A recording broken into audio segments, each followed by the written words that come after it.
Good morning, everyone. Please take a seat. Please take a seat.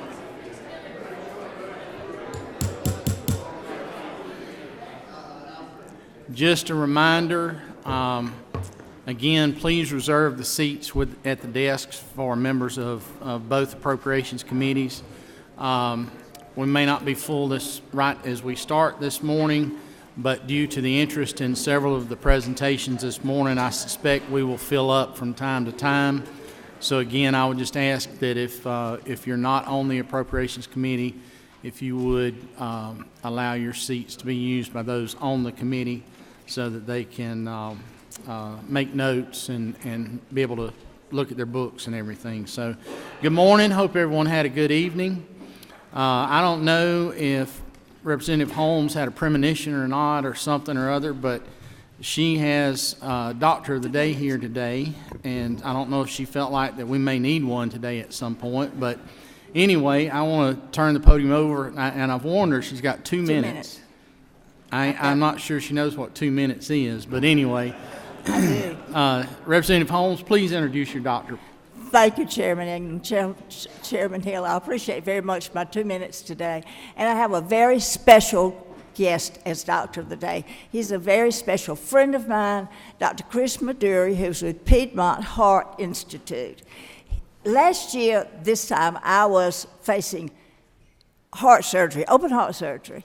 And as you know, a long recuperative period and painful. And I, through a mutual friend, met Dr. Maduri, and long story short, he has perfected this wonderful procedure called mitral valve clip. Instead of being in the hospital for quite some time and having a painful recovery, I was in Piedmont one night. I was back in the session in a week, and I just want so much for y'all to know this wonderful man. He and his associates have saved lots of lives. He's a wonderful young man who meant so much. And today, this week, with all of the healthcare folks here, I just want to thank you all for what you mean. And Dr. McGurry is going to speak to us for 1 minute.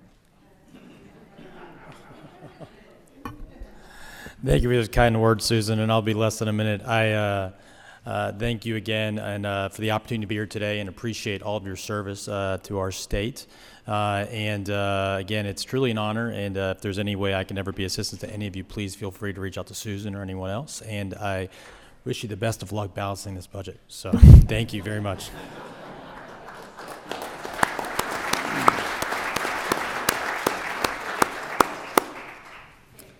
Thank y'all.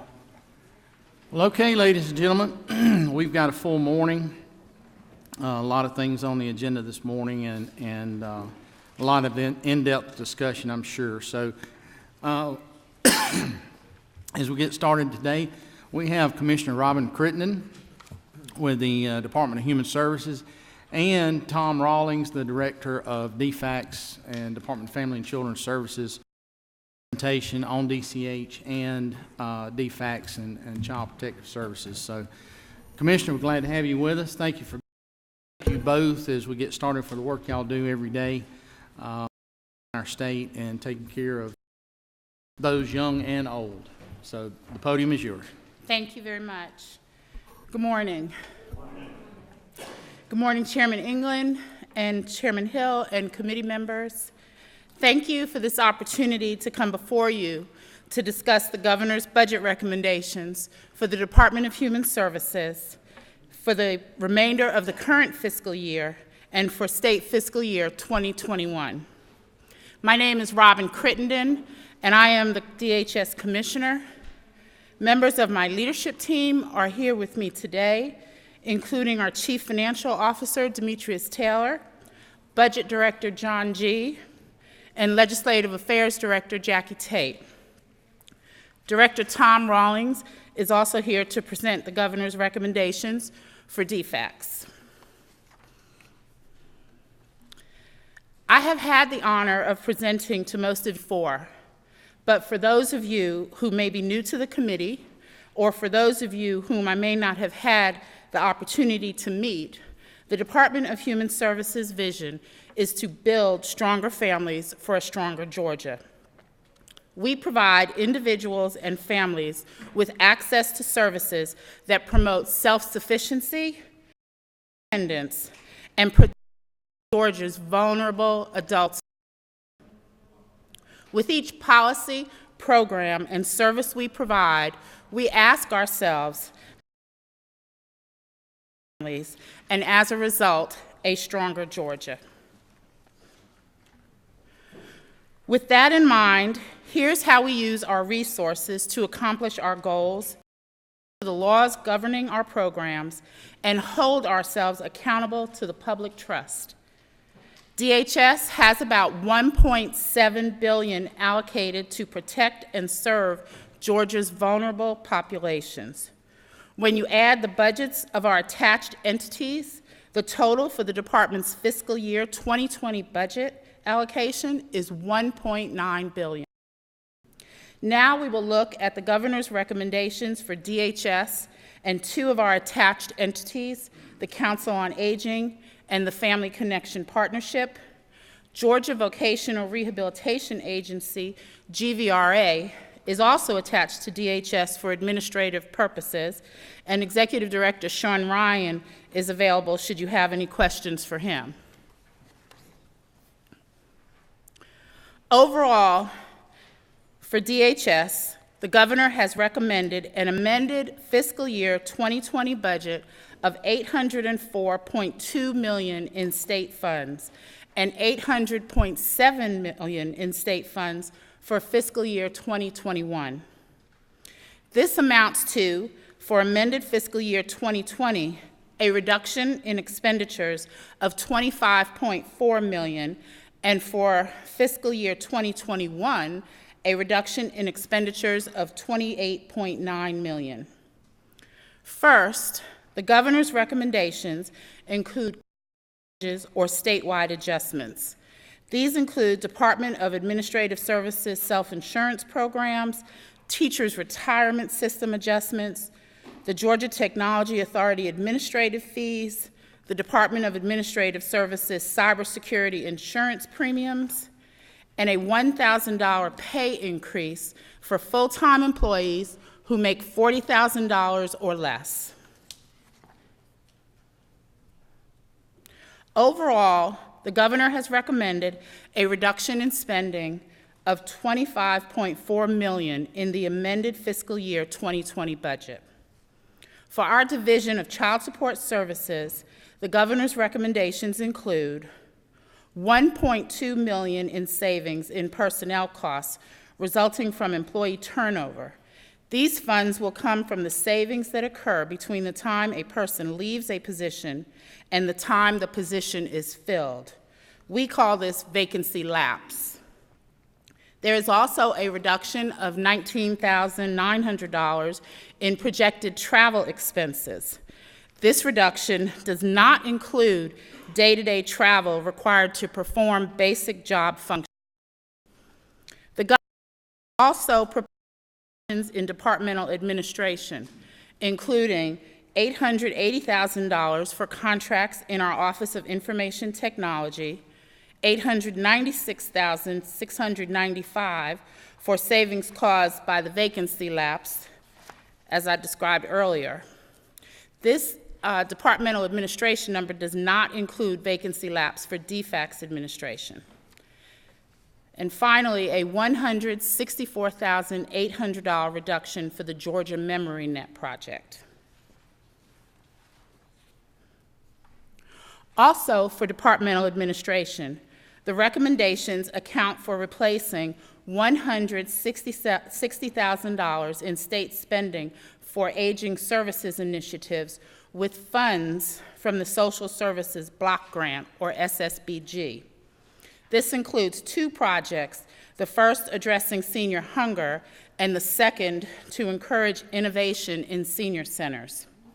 You will hear this again because these projects were funded in 3 separate program lines, which will all be replaced by SSBG funds.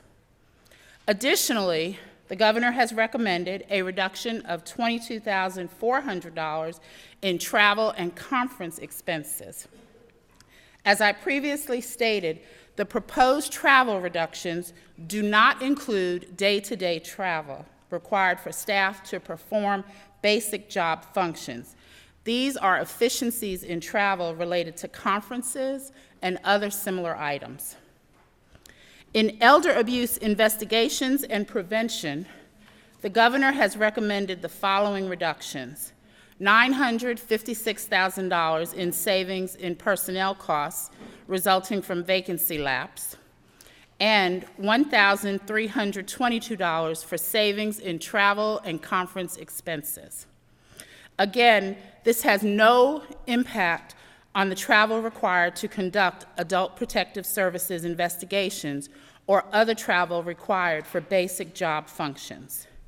For the Elder Community Living Services Program budget, the governor has recommended replacing $75,000 in state spending BG funds for the Senior Hunger Project I mentioned earlier.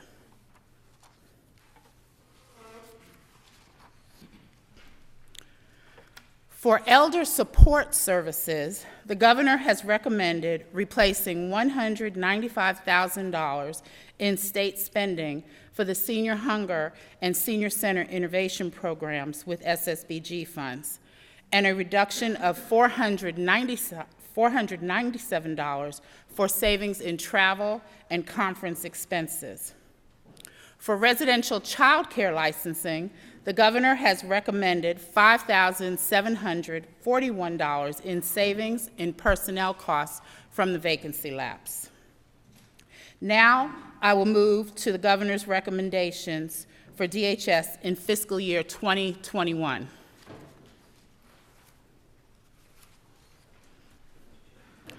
Overall, the governor has recommended a reduction in spending of $28.9 million in the fiscal year 2021 budget.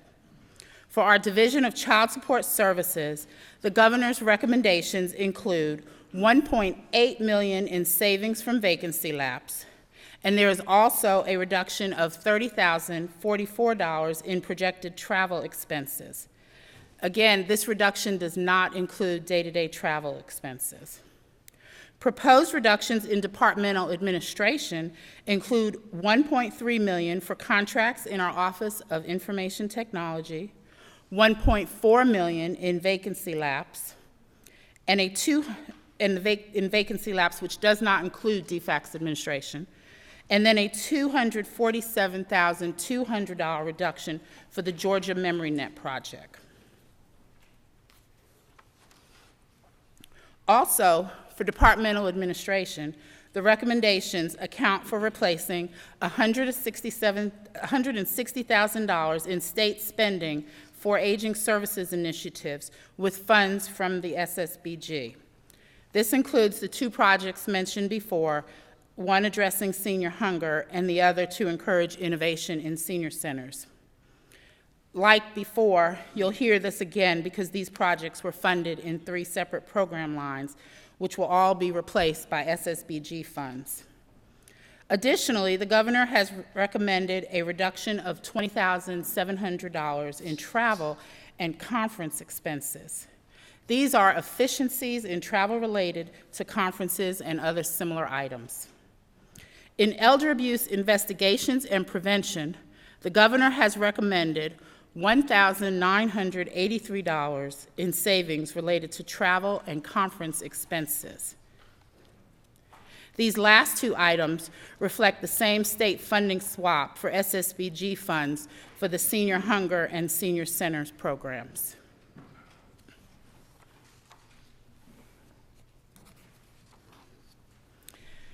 In elder support services, the governor has recommended a reduction of $94,920 in expenditures associated with marketing for the Aging and Disability Resource Connection, or ADRC, and a reduction of $745 in travel and conference expenses. The governor has also recommended redistributing existing funds in the department to align budget allocations with actual expenses.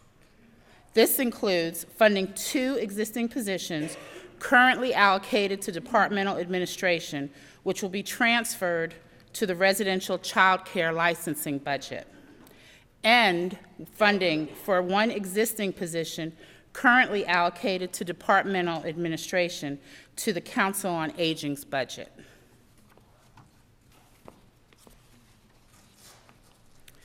The governor is also recommending combining the Elder Support Services Program budget with the Elder Community Living Services Program budget.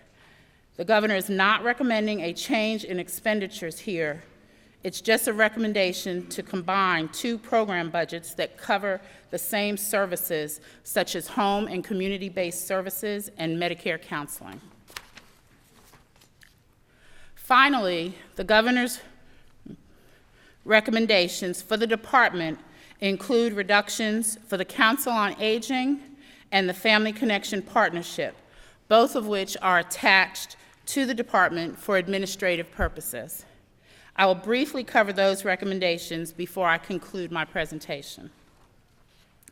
The governor's recommendations for the Council on Aging, which is led by Executive Director Kathy Floyd, includes a reduction of $12,451 in fiscal year 2020 expenditures, personnel costs resulting from employee turnover. As with other changes of this nature, we refer to this as the vacancy lapse. Also, in fiscal year 2021, the governor has recommended 2 changes for the council: a reduction of $11,000 associated with a media contract, and a reduction of $4,298 for the elimination of 1 council meeting during the year. As I mentioned earlier, in federal fiscal year 2021, $71,391 is being transferred from departmental administration to the Council on Aging to fund an existing position. The governor's recommendations for Family Connection Partnership, which is led by Executive Director Gay Smith, are as follows. In the amended fiscal year 2020 budget, the governor has recommended a reduction of $318,000, which will result in a decrease for each county collaborative of $2,000, a $56,000 reduction in technical assistance to the counties. For fiscal year 2021, the governor recommends a reduction of $477,000, which will result in a $3,000 decrease and an $84,000 reduction in technical assistance to the counties.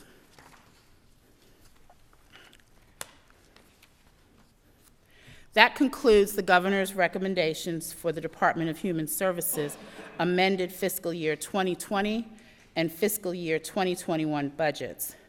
Before I turn the presentation over to Director Rawlings, I want to encourage you to visit our website and read our annual report for fiscal year 2019, and the Division of Aging Services Just the Facts report. Both publications cover our accomplishments and our impact across the state in the last fiscal year, none of which would have been possible without your support, the support of the governor, our partners, and of the very dedicated people that work at DHS. You can find both reports at dhs.georgia.gov. I'll be happy to answer any questions you may have after Director Rawlings' presentation. Thank you. Okay, we've got about 28 minutes. Director Rawlings, thank you for being with us. And I just would ask both of y'all to give us some time because we do have several questions. Thanks, Mr. Chairman. I got my timer set for 15 minutes. Whoops, well, it was set for 15 minutes. Time's up. Let's go. Well, good morning, everybody. I'm Tom Rawlings. I really have the honor of serving as DFACS Director and appreciate our work with DHS, and I really appreciate Governor Kemp allowing me to work in a field that I love, absolutely love what I do, and I love working with the thousands of Georgians who are helping me to keep children safe and to get folks who are in a vulnerable situation to a situation of independence, financial independence, where they can take care of their own. We have a budget for amended 20 and 21 that I think is reasonable and that will allow us to focus on our core missions. So quick, for amended 20, we are going to start off with, let's kind of go through the reductions here, the 4%.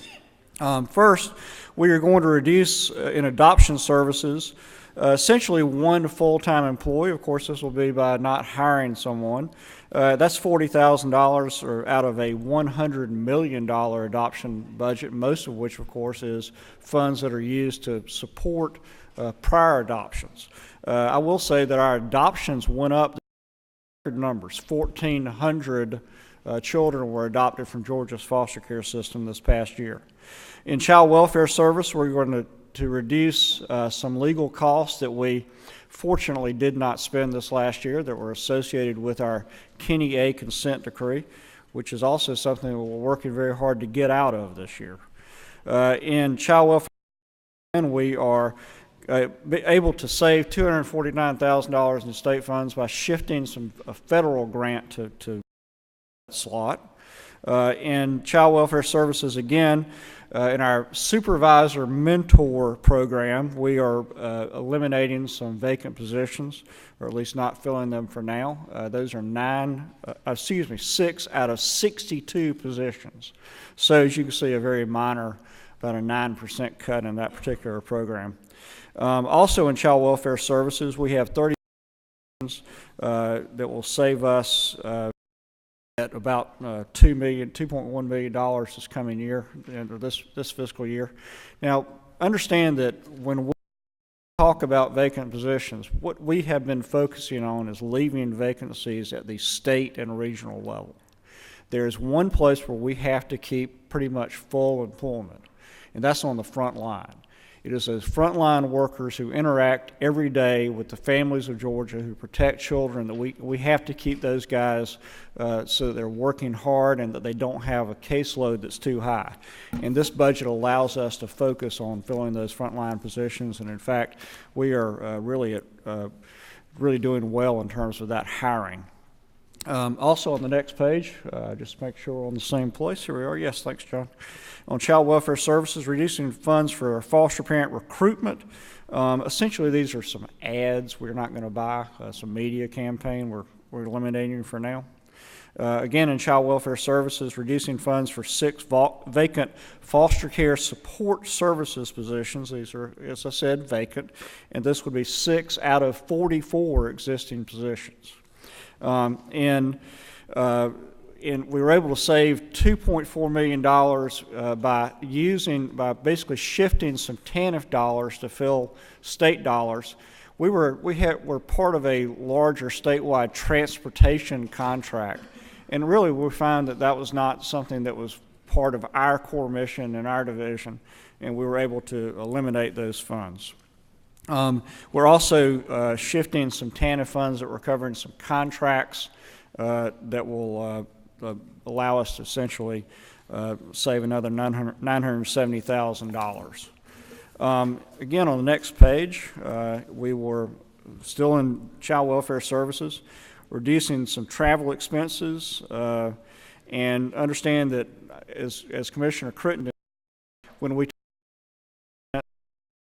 our viewpoint was that we're looking at expenses that would otherwise be associated with those vacant positions. So we're just put it all in one lump, but we've divided it out. DFACS administration, I think nobody is going to be concerned if we have fewer people at the state office. Vacant positions, we want to focus on those frontline positions. We were able to save, we're not need to use for the Gateway program. That's a savings of $4.9 million. And the next just says yes, instead of having some red numbers there, is that we own about 220 employees who were part of the Right from the Start Medicaid unit that had been assigned to DCH. We brought them on board using existing funds. So we've actually been able to bolster our workforce in that way. In out-of-home care, I think many of you will find this interesting. We are actually asking this year for a $6.7 million cut in out-of-home care. I can tell you last year this time, we came to you with an amended budget request asking you for $10 million additional in out-of-home care. In fact, we have been able to reduce our foster care population since March of 2018 by almost 2,000 children. And I'll be happy to discuss with you how we were able to do that, because I think we have done it in a way that is safe and proper and focuses on the needs of families. Finally, on this last page for amended 21, just a very small change, some funds that weren't paid out, $30,000. If you look at the total state funds reduction for amended 2020, that's 18.9 or $19 million. And so we're going into 21. I don't want to repeat myself, and I think, so what I want to say is the boxes that have been checked, and we'll kind of go through these rapidly. The first page, John, the second page, and the third page, and really the first 3 pages there. These are continuations, of course, of the cuts we're making for 20. So we'll continue those cuts, same amount of money essentially. What we do want to get into, of course, is the changes, the additional 2% that comes with the 2021 budget. So in federal eligibility benefit services, essentially these are eligibility workers, we are cutting about 105 vacant positions. Now, the question you may say is, can you do your work with that?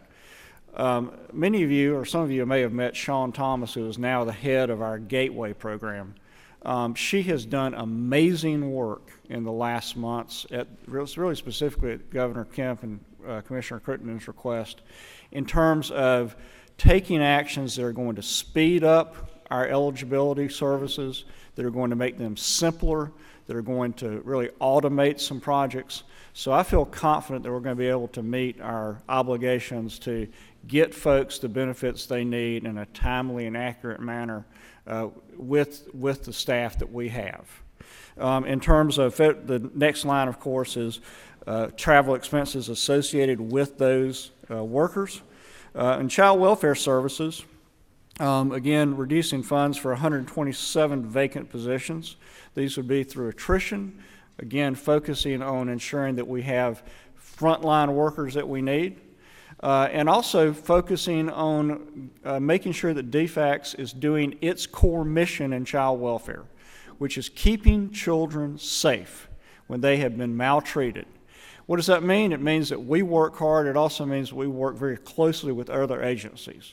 When we have children who have mental health needs or perhaps delinquency needs, when we have families that have poverty issues, housing issues, we are doing a much better job, I believe, of working more closely with our sister agencies, Our State of Hope program, which is our outreach to the community, has wrapped in our family connection partners and has also brought about 150 additional community-based programs, volunteers, services, church organizations, etc., into what we call our ecosystem. We know that child welfare is a larger societal responsibility. We as an agency play a very big role in that, but we know that we cannot do that without working hand in hand with community-based partners, with philanthropies, with churches. And then, of course, the last line there is travel funds associated with those folks that we are not having to, those positions we are not having to fill. That's the presentation. Let me skip forward, John, if you don't mind, to one chart I want to show you, since I have a moment. Look at our foster care, so on one right there. If you look at our foster care numbers, going back to, say, July, really March of 18, we were up around 15,000 children in foster care. We've reduced that number to today where we have 12,609. How do we do it? We have done it because we have intentionally given our workers more discretion and also kind of eased up some of the red tape that made it more difficult for us to place children with family members that might, maybe grandmama had a criminal DUI 20 years ago and we were using that as a reason not to place with grandmama. We are working more carefully to find such things as housing assistance for folks that need housing. We know that especially when it comes to issues regarding poverty and lack of just basic needs, that we can do much as an agency to help families get what they need to care for their children without necessarily bringing those children in foster care. We think this is a prelude to our Family First Prevention Services Act work. Last year, y'all were kind enough to pass the Temporary Alternatives to Foster Care bill, and so we're working with the courts to have oversight of cases in which children are not in formal state custody, but at the same time are being watched after, have oversight of the courts, have an attorney and a guardian ad litem and a case manager to help them get through their issues. The last thing I want to say, and just kind of think this highlights the fact that our system is, our agency is one part of a larger system. We have been working with Clark's kids, or Clark Howard and Clark's kids for 30 years now on our Secret Santa program. This past year, Governor Kemp and his family were kind enough to not only get personally involved, but also to ask all of the 84 state agencies to participate. We had a record year. We gave out gifts, or got 3 gifts for at least 9,700 children in foster care, and we raised over $500,000 in donations. Folks, what this gives me the optimism that although when people, like oftentimes you hear people talk about defects, when we work with folks in the communities and show them what our frontline workers are doing in terms of the good they do for the people that they serve, those folks step forward because they understand that this is work that we can't do alone, that these children are vulnerable, that these children need help, and it is so nice to see people honor the work of our frontline workers by giving to the children that we are serving. So I think that's a great thing for Georgia to see us all come together, and I'm sure that we'll be ready to answer any questions you might have. Okay, we do have a few. Representative Al Williams. Thank you, Mr. Chairman. Thank both of you. I've got a question for each one. Dr. Winton, if you could answer this for me. I'm always good to see you. Think you do a great job. I'm concerned. We have a lot of unfilled positions that have been knocked because they are not filled. My question really is to both you and DFACS, but you first. Is it that you can't find anybody to work? Why are we having all these vacancies? Or what's the situation there? Then I have a question for DFACS. So just, if I could, thank you for your question. First, if I could clarify, for the DHS, for the portion of the agency that I was talking about, we are not eliminating any positions. What we are realizing savings from is from the time when someone leaves until we fill the position. And so that's where the savings, we're not holding positions, we're not filling them. We normally run vacancies. Right now in our state, we have a very low unemployment rate, and people are able to find other opportunities within where they live rather than work with us. We do an extensive amount of recruitment around the state, and we are always trying to fill the positions that we have. So, but we're not creating any vacancies. Okay. Just to follow up for defects, Mr. Chairman, I know that you continuously said how you're moving folk out of Atlanta. I'm right here. You, okay.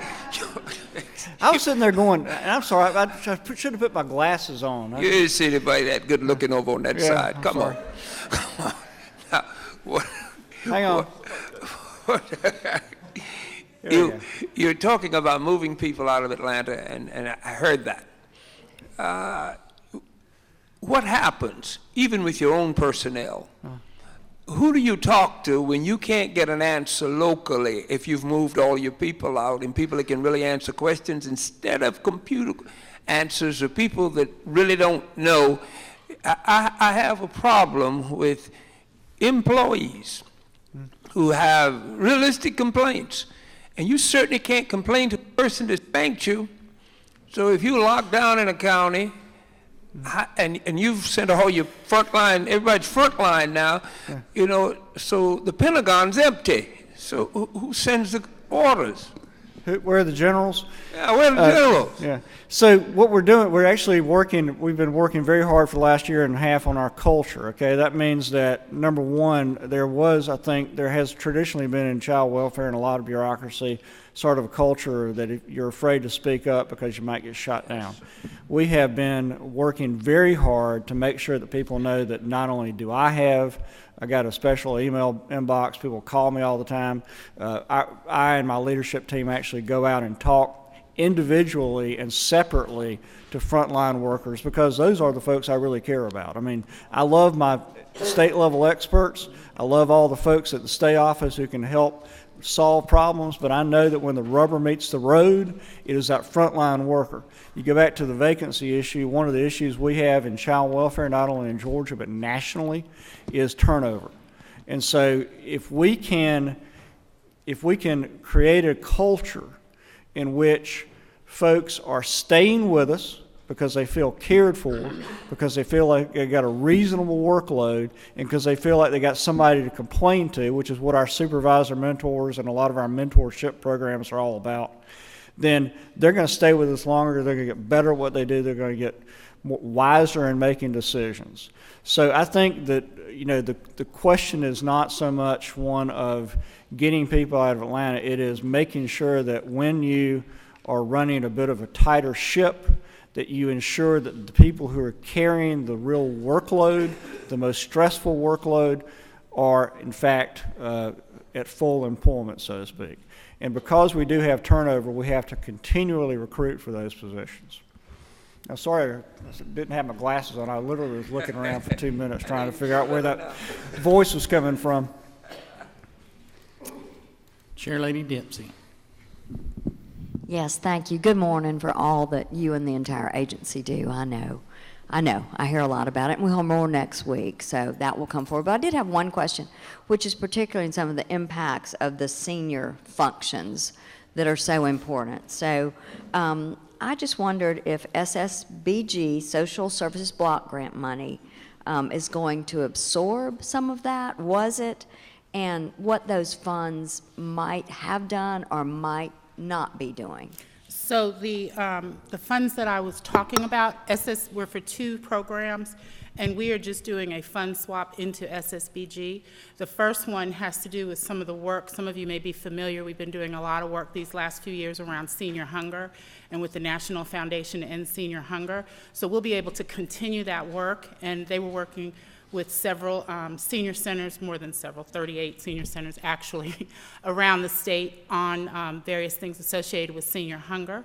The other project that funding is being used for is senior center small innovation grants, where senior centers from around the state are able to apply. They're competitively done for these small grants, and they will do things that are important in their senior center or needed in their senior center. We've seen things like equipping a food delivery truck with a refrigerator with the funds.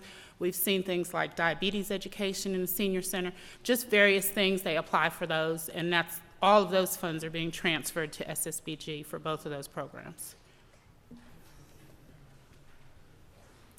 Senator Freddie Powell Sims. Senator Sims. Was that an inadvertent button push? Okay. No, it's Representative Stovall? Your light wasn't on. Everybody else's around you is. All right, go ahead. Thank you, Mr. Chairman. I have a question for Commissioner Creighton, and thank you for all the work that you and your staff are doing. You're very responsive whenever we have issues in our community. It's almost a follow-up question to Chairman Dempsey, but I had a concern about the technical assistance portion that's going to be reduced. I want to know, how were the counties using the technical assistance, and how would that end up affecting them by them not getting receiving those funds? And then I have a question for Director Rawlings as well. Okay, those funds are for Family Connection Partnership, and so Gay Smith, who's the executive director there, would really be better able to answer that question for you. Unfortunately, she could not join us here today, but I will pass on that you have a question for her. Thank you. Thank you. And Director Rawlings. Yes, ma'am. I know we've had several conversations about my concern with counsel for convenience. For those counsel for convenience, when contracts has been canceled with the organizations that have been having contractual services for providing services for the community. And my concern is that now with the reductions in the budget, are we going to see more of those contracts canceled without informing the organizations prior to it, when they didn't even have any issues going on with them, but they were just canceled? No, ma'am, I don't believe so. I think that if we look at the overall budget, we have been able to sort of focus our budget on providing services. And of course, I like to think that we talk with our contractors prior to ever canceling a contract for convenience or any other way. I know that you and I have had some discussions about that, and I do think there have been some miscommunications in the past. But I do see us as continuing. If you look at the overall budget, especially in child welfare, you're talking about $800 million. I think we'll be able to continue to focus our funds and our effort on getting the services to the people we need. The more that we can provide, for example, with the community-based contractors, the more that those folks can help us, the less likely we are to have to bring a child into foster care. And the less likely, and of course, that means that everybody's safer, everybody's happier, the family's together, and it's simply a better solution for all. Time for one last question. We're running out of time. Of course, subcommittees will be meeting over the next several weeks, so y'all have plenty of time, or if you got something that's pressing today, please catch the folks in the hall as they get ready to leave. But our last question for the Commissioner and the Director, the Governor's Floor Leader, Dominic LaRicchia. Thank you. Thank you, Commissioner Crittenden and Director Rawlings. Yes, sir. You know that we've worked really hard over the last couple of years to add funding to be able to support existing caseworkers and hire more. I guess my most important question would be, looking at some of the reductions in these areas, looking at some of these cuts, we're hearing stories, in particular down in rural South Georgia, of as many as 30 to 40 cases per caseworker. And this is coming from juvenile court judges and SAGs and guardian ad litems. Specifically, how do you, what is the average caseload now? And specifically, what are you going to do to try to recruit and retain more of these caseworkers to get that caseload per caseworker down to the average with these cuts? Sure. And what's caseload average now?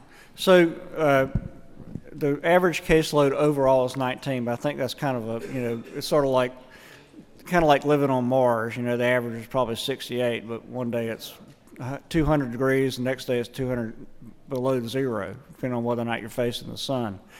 What I can tell you is this. We have, because of the Kenny A lawsuit, we have lower caseloads up in the Atlanta area. And so we do find that out in somewhere, especially in the rural areas, we have higher caseloads. What we have done already to deal with that is to, of course, the boost in pay y'all gave us a few years ago was very helpful. We began continuous recruitment about a year ago.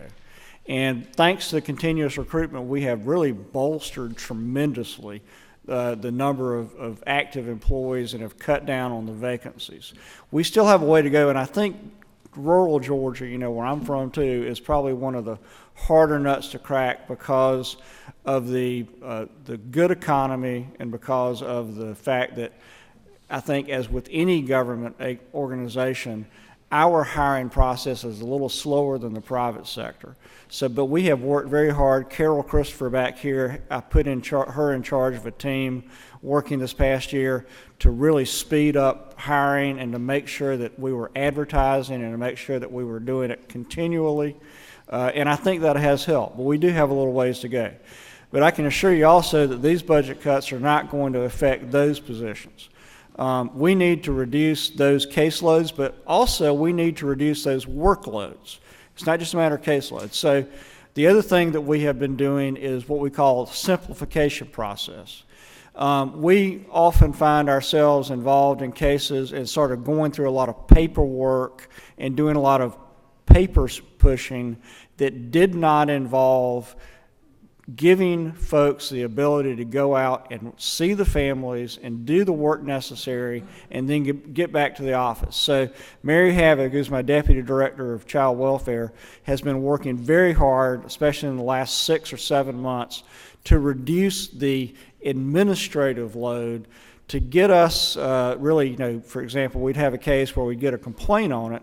We could tell there was nothing wrong going on in the family, but yet we'd still make our caseworkers go out and talk to everybody and his brother and get involved in the family's life, and it wasn't really necessary, just to make sure we had gotten the paperwork completed. So we're cutting down on stuff like that, as well as I said, trying to bolster our frontline caseworkers.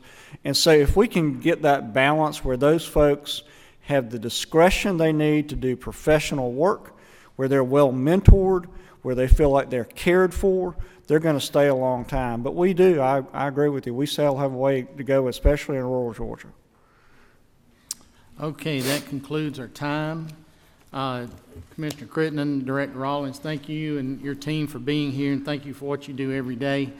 Director Rawlings especially, you have one of those jobs in state government that it takes a special heart and to do.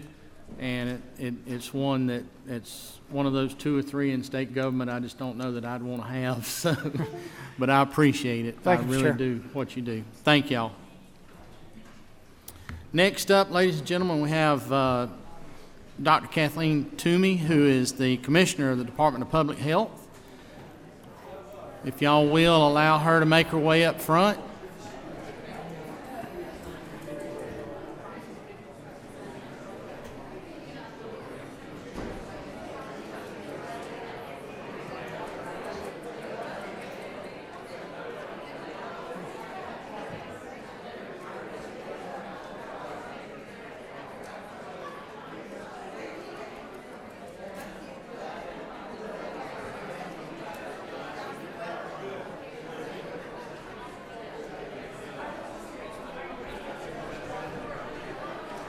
Okay, how about I just advance it? Just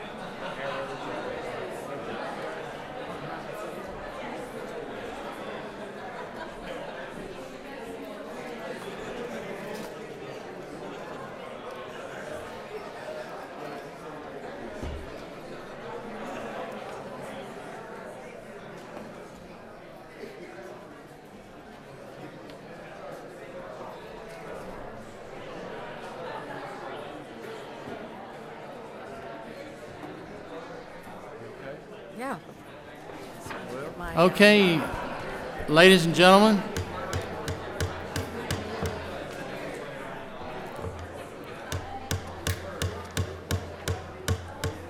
We're on a tight time frame this morning, so please take your seats and direct your attention to the podium. And Dr. Toomey, glad to have you with us. And the podium at this point is yours. Oh, thank you so much. It's a privilege for me to be here today, and I thank you so much, Chairman Hill, Chairman England, and the members of the committee.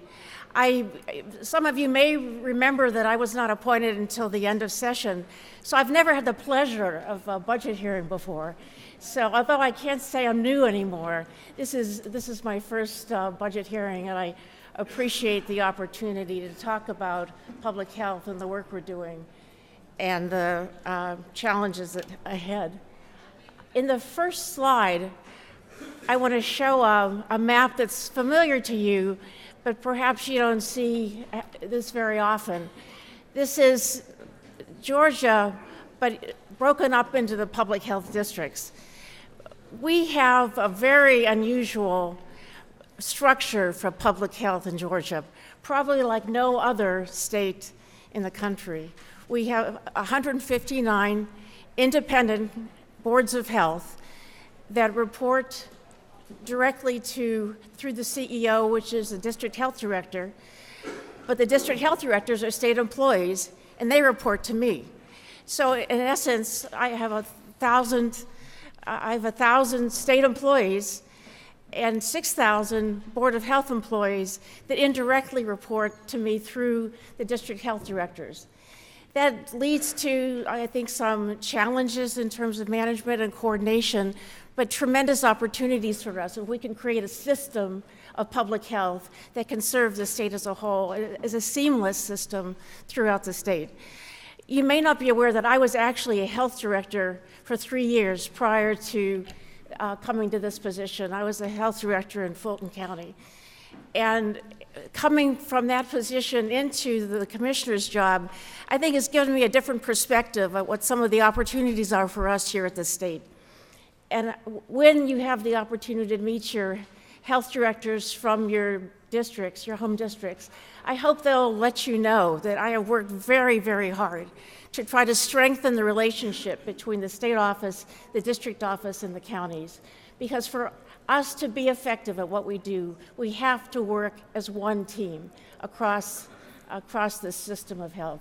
And I'm very proud of that work that we've done, and I feel that we've made great strides in the last 9 months that I've been here. In the next slide, I wanted to just point out what some of the challenges have been in the past year, because this last year was one of the most unusual years in public health, and even after this was printed, we have a new challenge, coronavirus.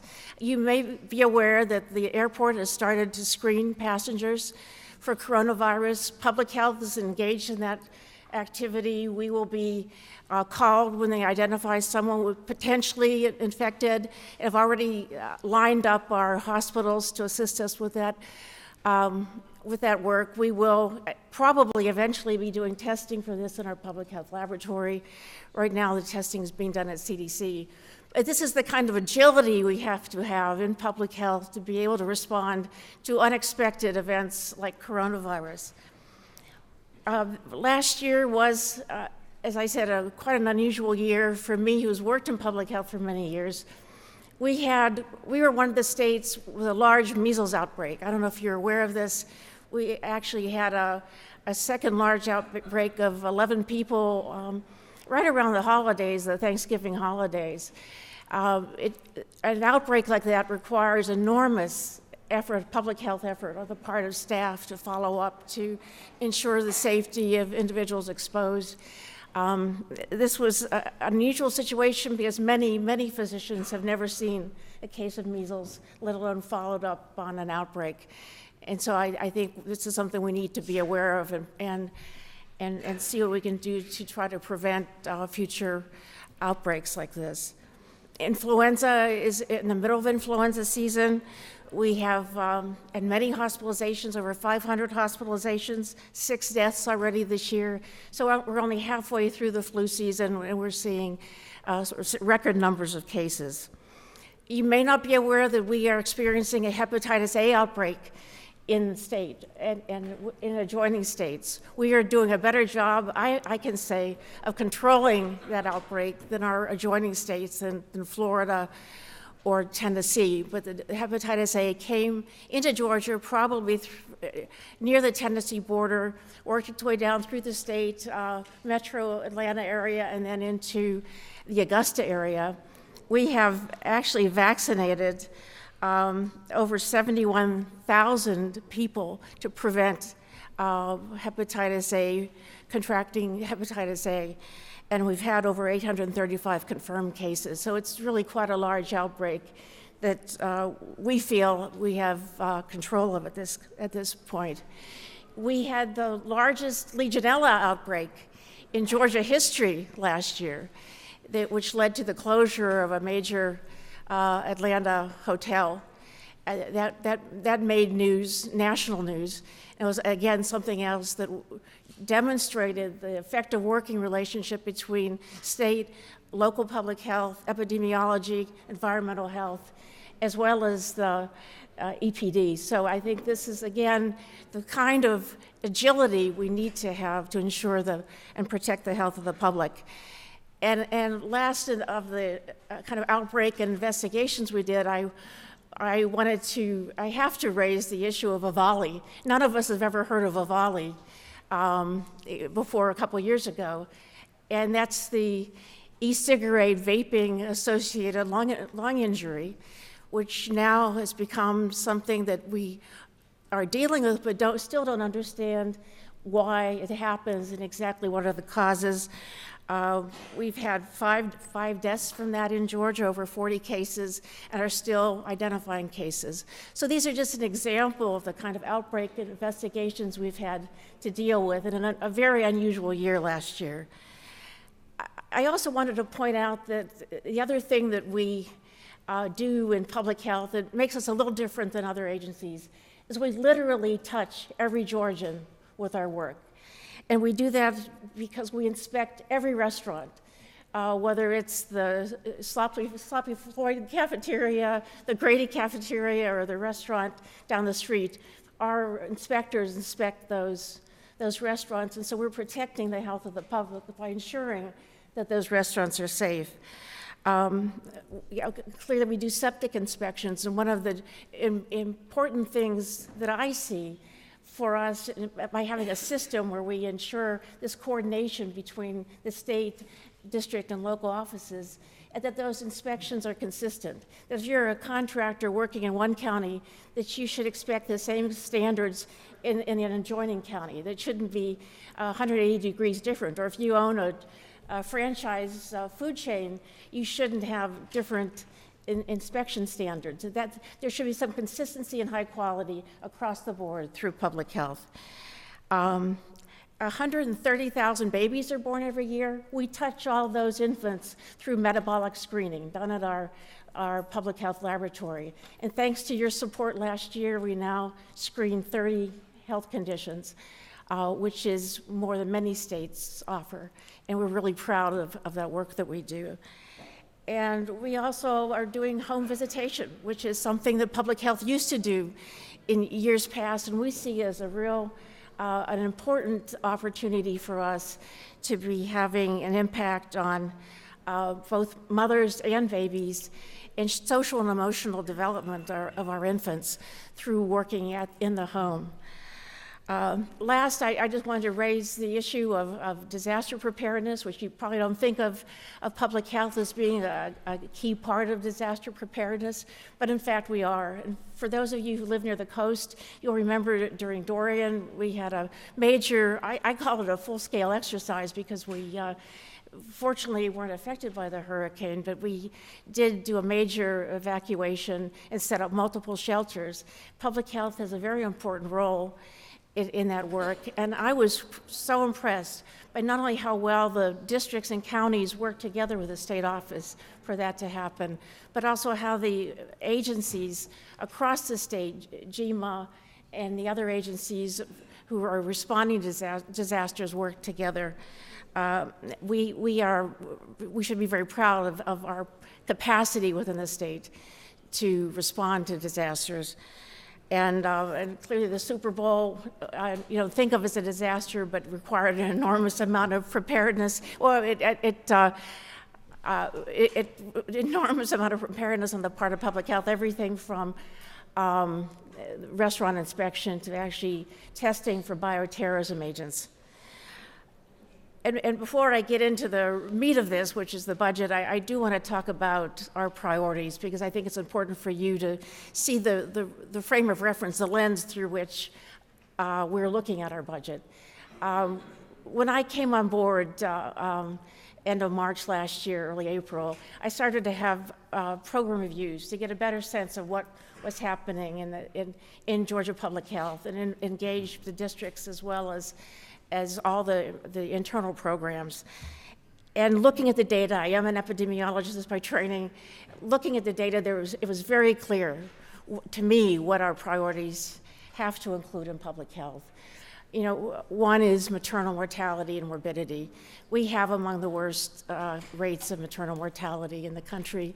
We can do better. We have looked in public health at opportunities to begin doing prenatal care, have a group working in partnership with the Georgia OBGYN Society to start that process through telehealth, telemedicine, working with OBGYNs, not in competition with OBGYNs, to provide services in the many counties, I think 80 counties with no prenatal care. I think that's one example where public health is back to the future. Public health used to provide prenatal care. I think it's time that we need to get that capacity in partnership with our medical colleagues. Infant mortality and morbidity is another area where we sadly are at the bottom, again, of other states. We have among the highest rates of preterm and low birth weight babies born in Georgia. We see our work in home visitation as well as the prenatal opportunities as a chance for us to shift these poor outcomes. And last but not least, I want to raise the issue of HIV. You may not be aware that 50% of new cases of HIV in the United States occur in the South, and Georgia has among the highest rates of HIV in the nation. And so that we have to address HIV as one of our top priorities, and it certainly affects the other areas as well. How we will do this will include not only just our collaborations with CDC and the work we're doing in the Metro Atlanta area through our work with CDC, but building from that CDC work to spin off what I hope will be some important models for the rural Georgia, because there's some high rates of HIV in rural Georgia that are similar to those in Metro Atlanta, although the numbers are not as high. And so we have our challenges in Dougherty County, Muskogee County, as well as Fulton, DeKalb, Gwinnett, and Cobb.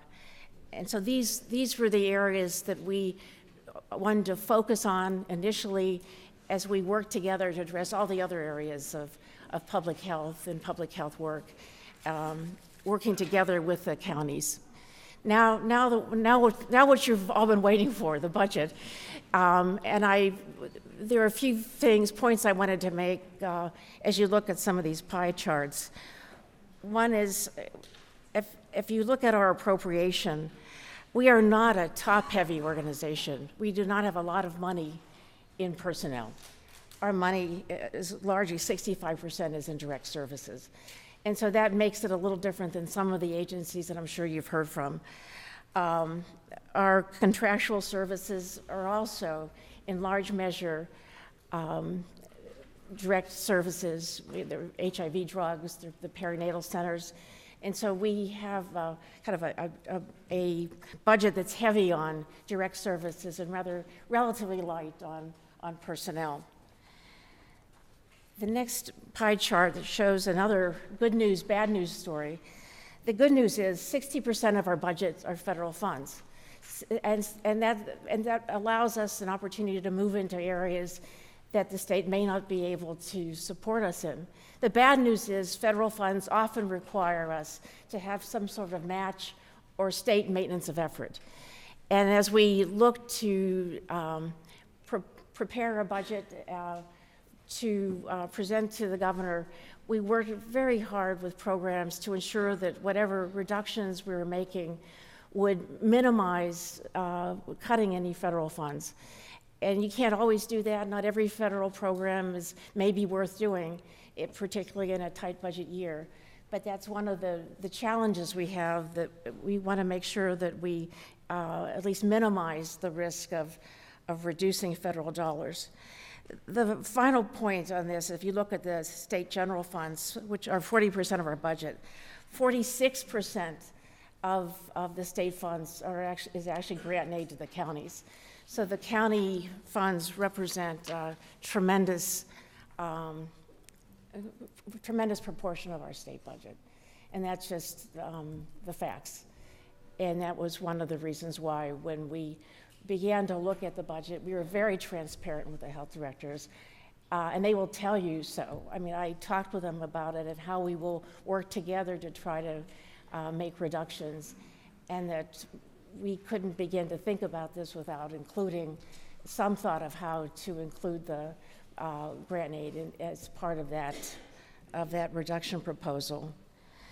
If you actually look at our governor's recommended summary, which he proposed, the total cuts for 2020 are almost $11 million. So $10,994,668, and for 2021, $12,599,587.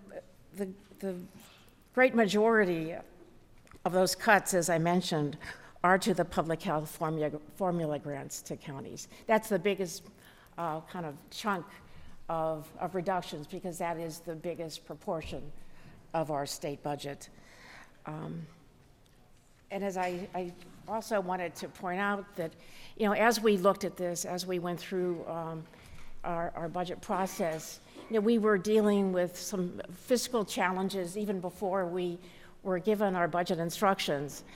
And I imposed fairly severe travel freeze for with state dollars, a fairly robust personnel critical hire process. And so we have shown tremendous fiscal responsibility in public health, even prior to the budget instructions. So I want to reassure you on that as well. That was part of what we've been doing over the last several months. But I do want to talk in more detail about the grants to the counties, because I'm sure that's something that's on your mind, and you may have heard from your counties already about their concerns.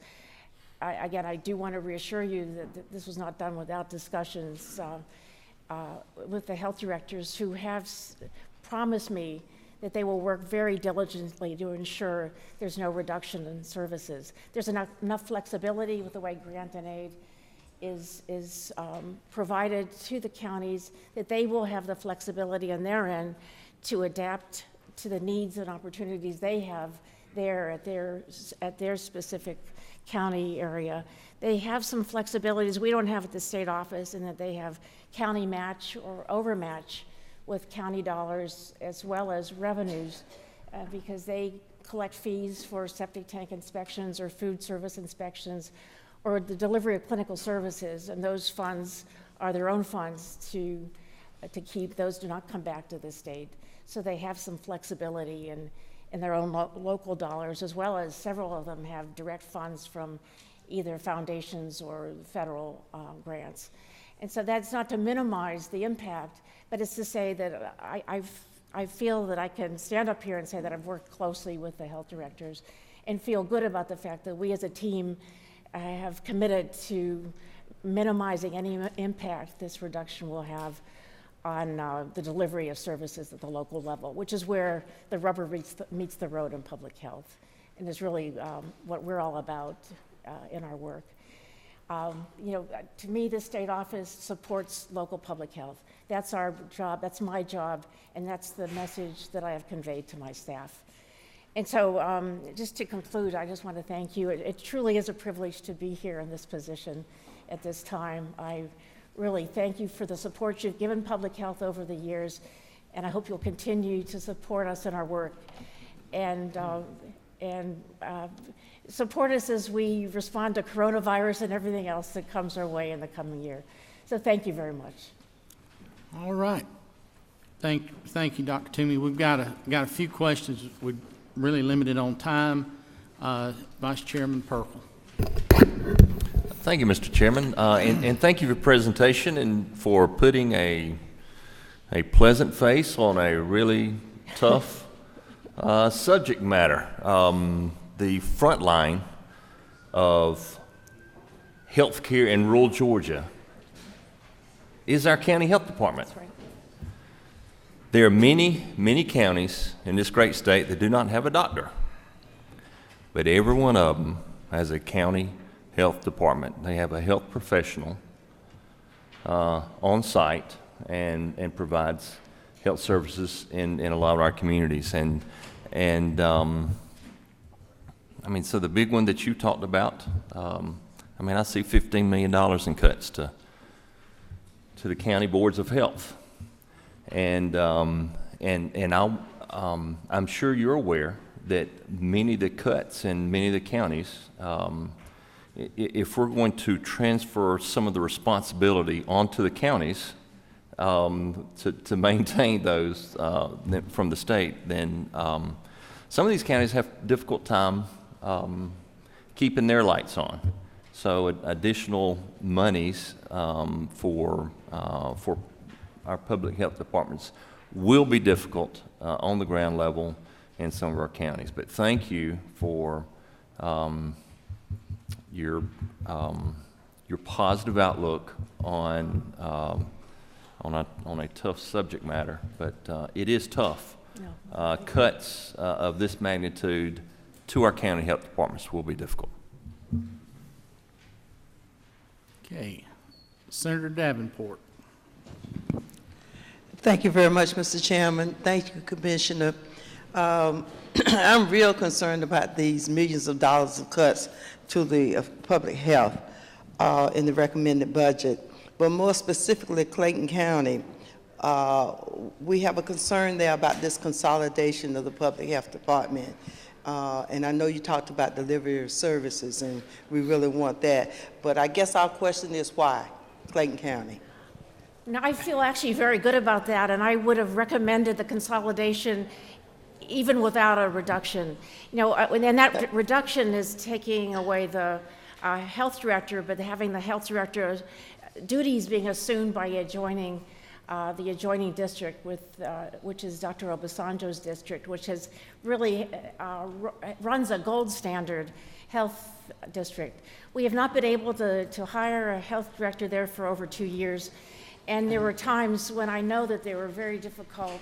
We were having a difficult job delivering services in Clayton because many of those patients were spilling over to me in Fulton when I was running Fulton.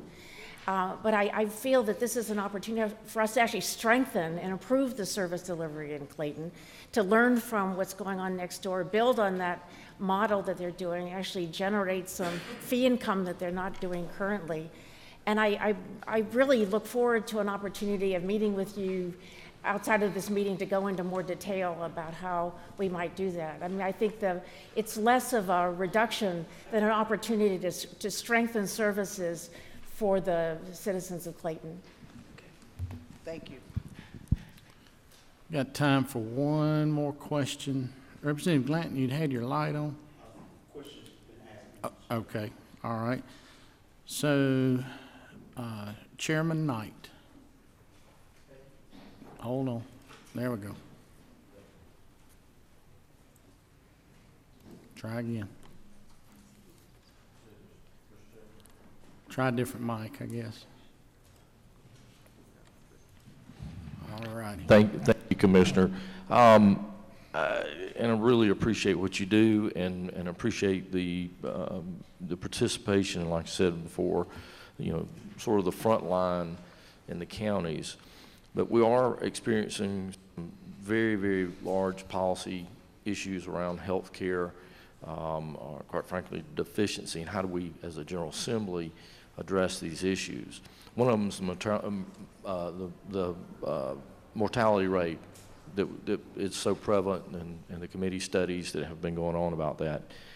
But you guys are when you, I want to make sure I understand this, when you're seeing those mothers and trying to get them prenatal care and trying to make sure we're getting them in, aren't you just trying to get them to Medicaid and suggest if they're Medicaid eligible, which we're trying to get them there, to get them to a physician or get them to you know, a healthcare provider that can provide those needed healthcare services?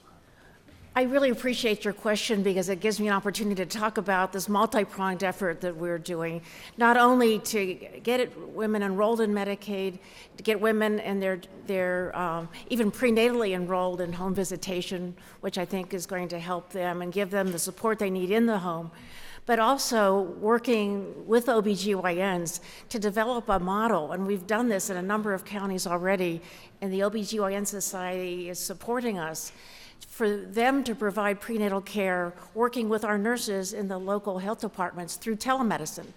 So they can do the first prenatal visit, and then our nurses can continue to do prenatal care through telehealth. So we're actually working on all of those things together. Well, I appreciate that, but the question lies in, once you get them under or into Medicaid, okay, that's usually, is that managed care? Is that who's controlling that? That's the managed care Medicaid, correct? That's the Medicaid program. Okay. So at that point, our physicians or providers are limited by what managed care is telling them they can do. Is that correct? As I understand it, but Well, again, I'll bring up an issue, and I think this is relevant to the conversation. I've got a constituent who's an OBGYN that was called in to deliver a baby to a mother, no prenatal care. And DCH refused to reimburse him for the birth. He was an emergency situation. And in further getting into the issue of you know, looking at that, you know, talking about Henry County, how many OBGYNs in Henry County are accepting Medicaid now? I'm afraid you'll have to ask my colleague Frank Berry when he testifies Because in a what's few, happening, because I don't know. Yeah. That's not But my what's area. happening, and I think this is part of the bigger discussion, is the system that we have is driving physicians and healthcare providers away from trying to provide that help. It's a hindrance to our providers, and it's getting in between the patients and the physicians and doing what they can do, or it's even in some cases riding on the backs of these physicians. So again, I think it's relevant and part of the problem. And I appreciate your help in this. Thank you. And I appreciate you, your comment, and particularly to again reinforce the fact we're not trying to compete with the practice of medicine or the OBGYNs. We're trying to work in partnership with them for us to be successful. Okay, ladies and gentlemen, again, sorry, but the time is the enemy, it appears today, for the amount of interest we have. But Dr. Toomey, thank you so much for being here. Welcome on board. I know you've been on board for a little bit, but appreciate you being willing to take up the challenge, and we look forward to working with you going forward. Thank you so much for allowing me to be here. Yes, ma'am. Thank you. Ladies and gentlemen, next up we have Executive Director LaShawn Hughes with the Board of Healthcare Workforce. You too, thank you. She'll be presenting to us a little bit about pipeline for physicians and licensed medical professionals within our state.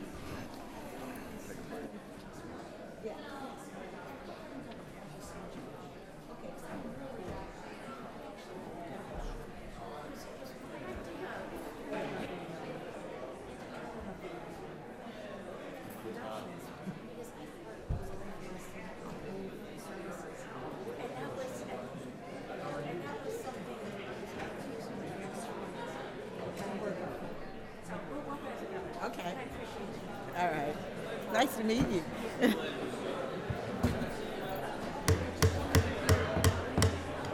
He's gonna turn it. Come on around. Ladies and gentlemen, if you would, please tone down. No, it's here. Please tone down. Director Hughes, thank you for being with us this morning, and the podium is yours. Thank you, Mr. Chairman. I'd like to introduce the chairman of our board, Dr. Rios. Good morning, Mr. Chairman. Thank you. My name is Antonio Rios. I'm an internal medicine physician in Gainesville, Georgia. I'm the chairman of the Georgia Healthcare Workforce. I just want to thank you for allowing us to fulfill our mission, which is to develop, train, and retain healthcare workers in our state. We are working closely with the medical school, the residency programs, to ensure that the Georgia trainees stay in Georgia. It's not an easy task. We have programs that also help to supply healthcare workers to the areas that need them the most, and for that we're grateful. I would like to recognize LaShawn Hughes, Executive Director for the board, and the team that is currently in play, who are a very engaged team and understand really the needs of rural and underserved communities, and are working along with the board to ensure that we continue to carry our mission. LaShawn? Thank you, Mr. Chairman. So the purpose, I'm going to give some background about the board for people who don't know us. The purpose of the board is we address the healthcare needs of Georgia communities. We support the development of medical schools. We increase the number of physicians and healthcare practitioners practice in underserved areas. We do reports such as supply mix and demographics, and we also do loan repayment programs, which is a big part of our mission. This is a copy of our original budget for FY20, and we'll just keep moving on from that. Our services, we have an administrative function as a part of our budget, and in that's personal services and operating expenses for the board. We also do research out of this area. We do demographics, we go out and do site visits, we do medical fairs, we do practice opportunity fairs at hospitals, so we use this part of our budget for recruitment and retention. Our graduate medical education, these are the programs that we fund, family medicine. We also have psychiatry, which is an interest of everybody lately, and these are the people that we have under contract. So on the far right is the positions that are accredited in the state of Georgia, and these are the ones that we have under contract right by there. Continuing with graduate medical education, we also have fellowships, surgery initiatives, rural health, primary care, accelerated track. That's where the physician goes to school, get out earlier, 3+3, and say that they'll stay in the state. So we have some of those at Medical College of Georgia and Morehouse School of Medicine. We have a child adolescent psychiatry fellowship at Gateway in Savannah. We have new program development that's coming online in South Georgia, and we're doing our statewide residency recruitment as well. So this is just a slide to tell you how many residency slots Georgia has in general. So we have 3,274 approved slots that we could fill, and so far we have 2,818 that are filled in the state of Georgia. One of our other operating programs is the Morehouse Operating Grant. I'm putting my glasses on. Mercer Operating Grant. Mercer has 3 campuses, 473 students, and they're all Georgia residents as a part of their charge. They have campus in Macon, Savannah, and Columbus. Morehouse has an operating grant. That's one of our line items. They have 400 students, and 258 are Georgia residents. We have our loan repayment. We call it Physicians for Rural Areas. We give physicians $25,000 a year if they'll stay in the state per year, up to 4 years. We recently was added APRNs and physician's assistants. We give them $10,000 a year, up to 4 years to pay off their loan debt. And dentists, $25,000 as well. Our requirements are you have to be in a county with 50,000 or less for the population. So we were 35,000, but the yellow, the board voted last year to increase it to 50. So we added the yellow counties. Those are the additional counties now that's 50,000 or less.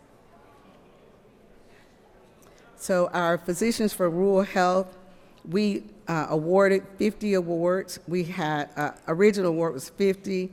For FY20, we did 57, so we're growing that program. We've been out recruiting dentists, 21, APR, RNs, and PAs are 88, 88 for APRNs, and 41 for physicians. And we have a federal matching grant.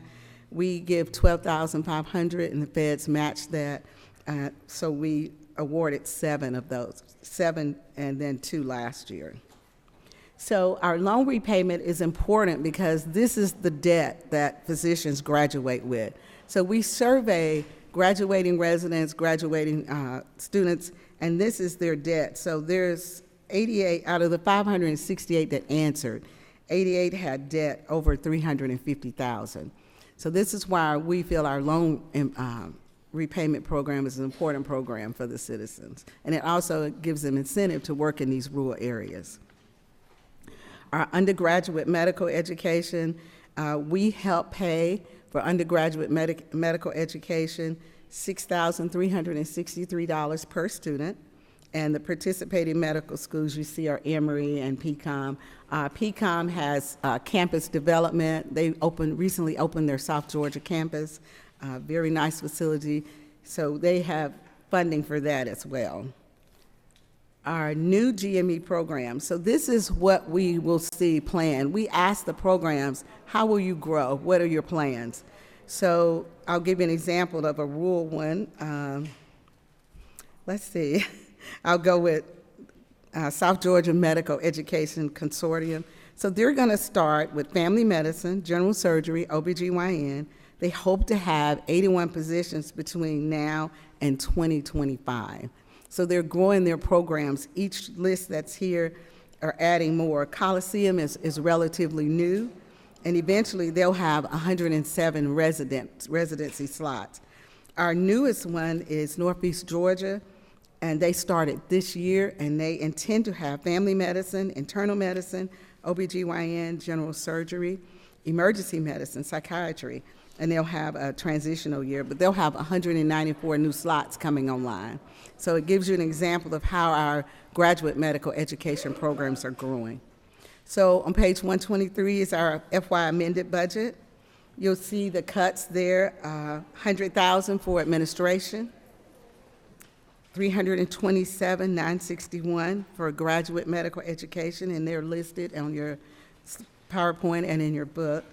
Morehouse School of Medicine, we have $961, Mercer School of Medicine.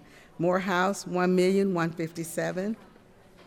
Our Physicians for Rural Areas, this was funding that was put in last year, so we never awarded this money, $500,000 for additional loan repayment programs, and we reduced the malpractice insurance premium. That was a program that was started last year as well, so $630,000. Undergraduate medical education was $170,000. So our summary of our cuts for FY20 amended was $3,347,526, and these are the areas where we cut them. And we tried to fairly distribute the cuts across all programs. Every program was touched. We didn't just take it from one. We fairly went across all of our programs. FY 2021 budget, the governor's recommendation, it starts on 127. It just, the first is 1,000 pay raise, that's a recommendation, and the rest are personal services, reducing funds for telecommunication. Our only ask this year is for new residency slots. We have 133 new program slots. And we asked because these are programs that you've already funded, that's already been started, and we want to continue to fund those programs as they grow. Because they've recruited people to come into them. So our ask is 133 new residency slots in primary care.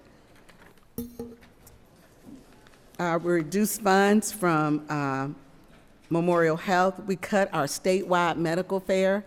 What we found out is years ago, we used to have a statewide medical fair. It was very successful. But now people look for jobs on the internet. They're not showing up to the fairs. So what we do is these small opportunity fairs in the residency programs, where the residents are, and then we bring in recruiters from South Georgia and everywhere to help get jobs placed. We cut contracting.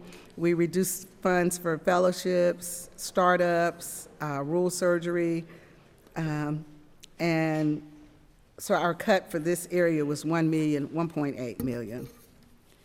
Mercer School of Medicine, we cut their operating grant, $1.4 million,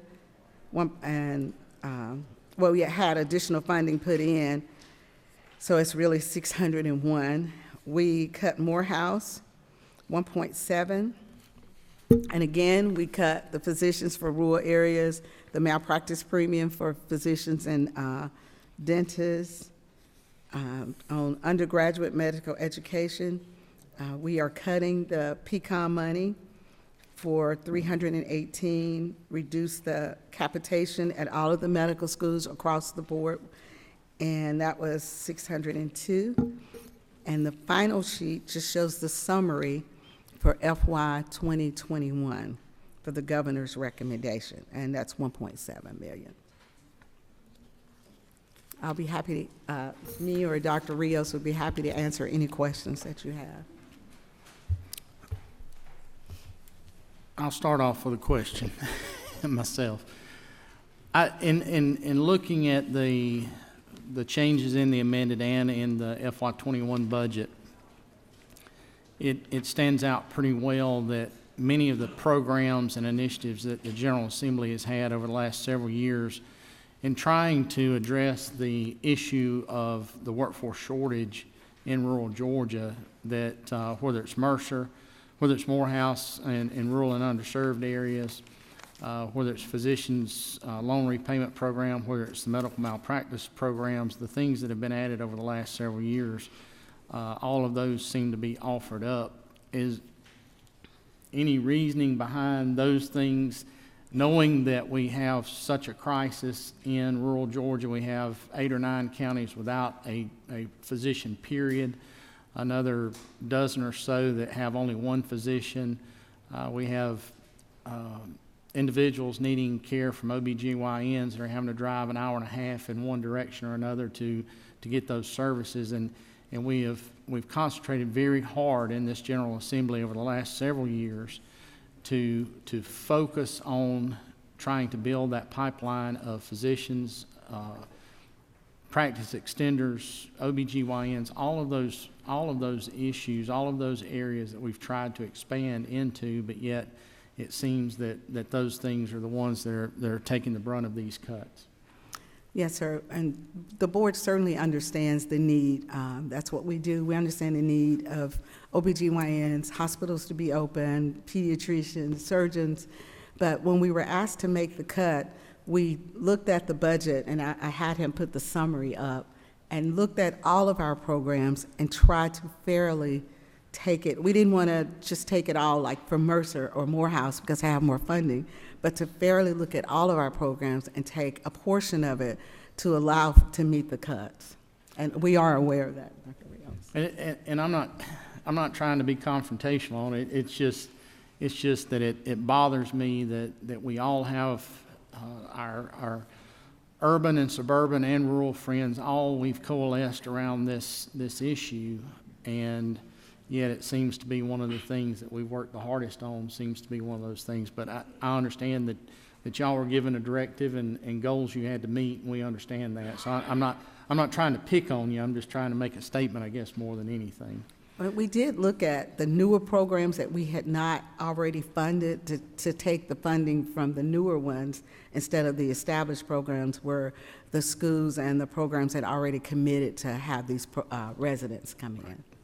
Dr. Rios. Yeah, we share your sentiment. It's extremely painful to have to cut on some of these programs, especially the ones that we think make the most impact in helping physicians go to rural areas and stay in rural areas. But again, we were giving a directive. Understand. Chairman Parrish. Thank you, Mr. Chairman. Director Hughes, I want to echo what the chairman said. I'm very disappointed in so many of the cuts that are offered up as you were directed to make cuts. I understand that. But they all seem to be things that this General Assembly, both the House and the Senate, worked very hard over the last few years to make a difference in residency education around this state and other things like that. So we're going to be doing our best to take a good look at it. And one of the things I wanted to commend you on in your board is the fact that y'all are doing so much better now gathering facts so that we can know how many doctors there are and where they're located in this state, and dentists and other things too. In the past, you'd look at a community and they'd have 10 doctors in that community, but the truth of it is there might be one that's in practice, several are retired or moved away or didn't renew their license or whatever. So I want to commend you for trying to get us more accurate data and timely. And my question is this: I know we've made a tremendous amount of progress on being more current with that data. Where are we now, and just how current can we actually get? Because I know a lot of this runs when they do their renewals and that sort of thing. Could you speak to that a little bit, please? Yes, sir. So what the board has done is change the questions. So the questions that's been we get our data from the medical board's renewals. So the only way to get data, accurate data, is who has a license in Georgia. So we get the data from them. But we went to the Federation of State Medical Boards and asked them to give us questions from a minimum data set that other boards use, that they use on a national level. So we changed the questions to get an accurate count, because at first we counted physicians in the past. If you worked one day in that city or county, then you were counted as a physician in that county. Now we actually count the hours that you work based on a work week. So you may not have 10 actual physicians that are there. So we are working, we've changed the questions, and we hope to improve now that we have the new questions in play. And we also are running a data visualization site. It's something new that we've developed in the last 2 years that will allow us to use real-time data from the renewal site from the medical board to count the physicians. So if you put in how many physicians are in Clay County, then we know Dr. Kensel is there. It's real-time data from the renewal site directly. So we're working on it. Mr. Chairman, can I ask one more follow-up? Along with that, are you allowed to ask the question, does that provider accept Medicaid? Yes, that is one of our questions. And are you allowed to ask, some say they accept Medicaid, but some say they're not accepting new patients in Medicaid. Is there a distinction? I think that question is there. Yes, we also ask clinical practice now. Are you in clinical practice or administrative practice? So we try to drill down and actually find out what these physicians are doing. Good, thank you. And we're also starting to work with the nursing board, so we'll be capturing the nursing data. We just got their data set, because as of now, there's no data for nursing, but we have started working with the nursing board and made an agreement with them to capture their data as well. Okay, we're running up tight on time, so we've got time for one or two more questions. Chairman Watson. Thank you, Mr. Chairman. Thank you, Director, for being here. I kind of just want to echo the same things that the other chairmen have said. It is a little discouraging to see how our rural areas are being impacted. Our public and private institutions have done a great job at trying to get in the rural areas and fix a lot of those problems.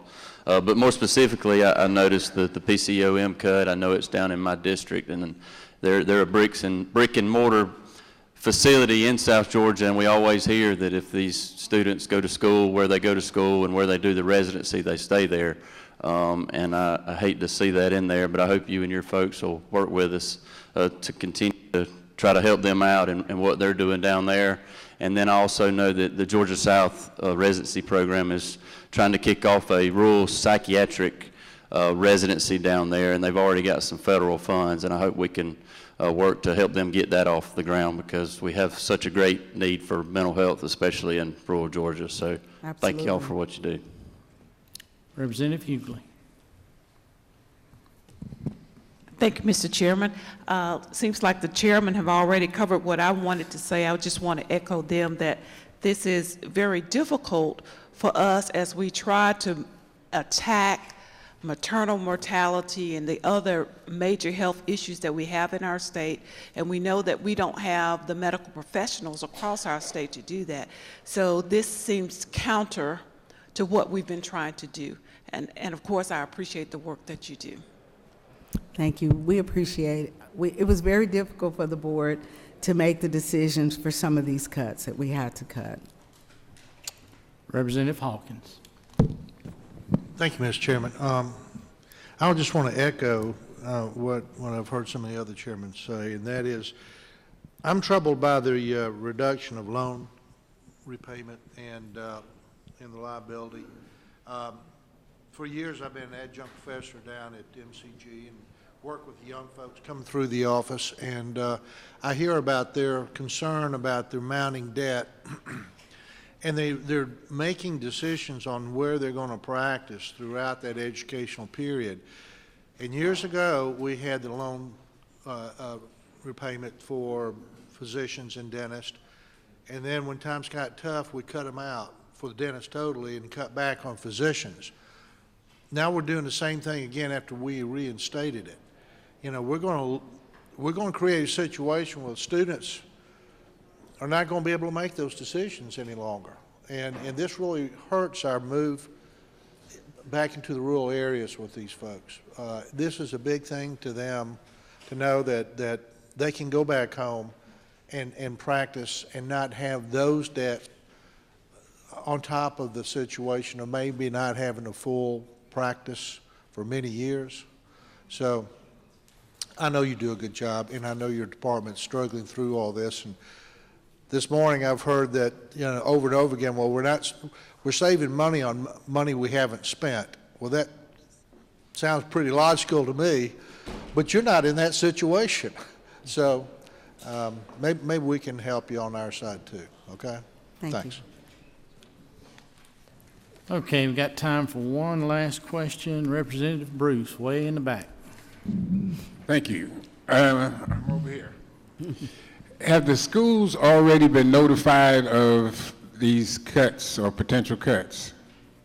Yes, sir. When we were voting on the potential cuts, we had an open meeting. It was discussed in the meeting, and we've asked for impact statements to provide to Office of Planning and Budget regarding these cuts from the schools and all of the programs. Okay.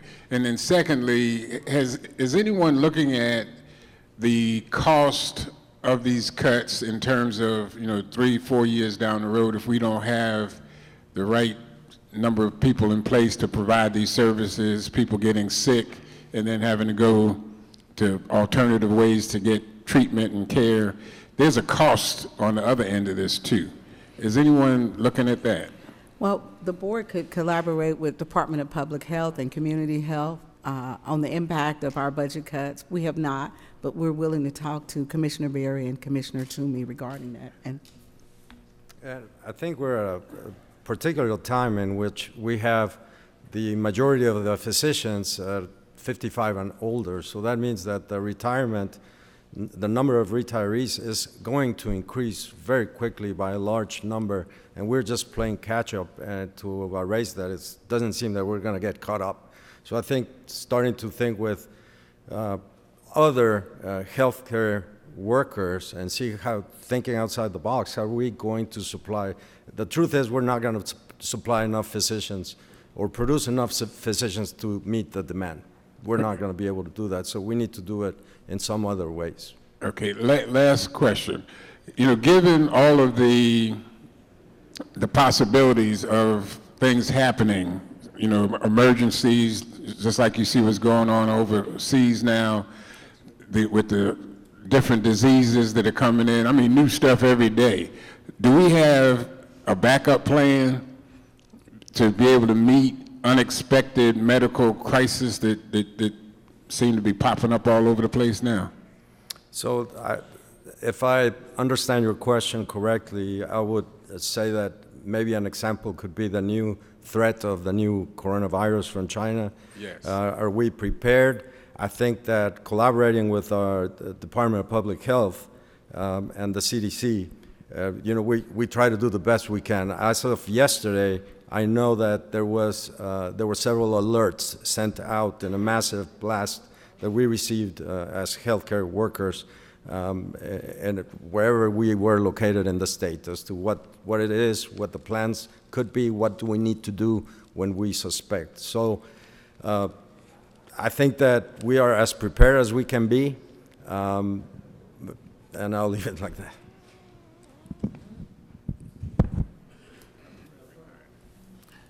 Well, Director Hughes and Doc, thank y'all for being with us. I'm sorry to everyone that we are out of time in order to stay on our schedule. But again, thank y'all for being with us. Thank you for what you do. And we look forward to working with you further.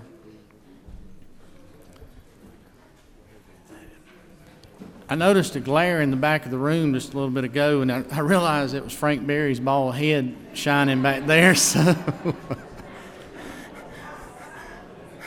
Commissioner Berry. Can't beat that introduction.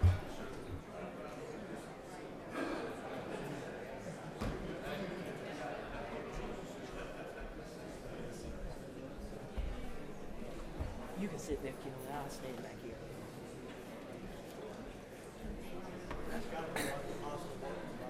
Right.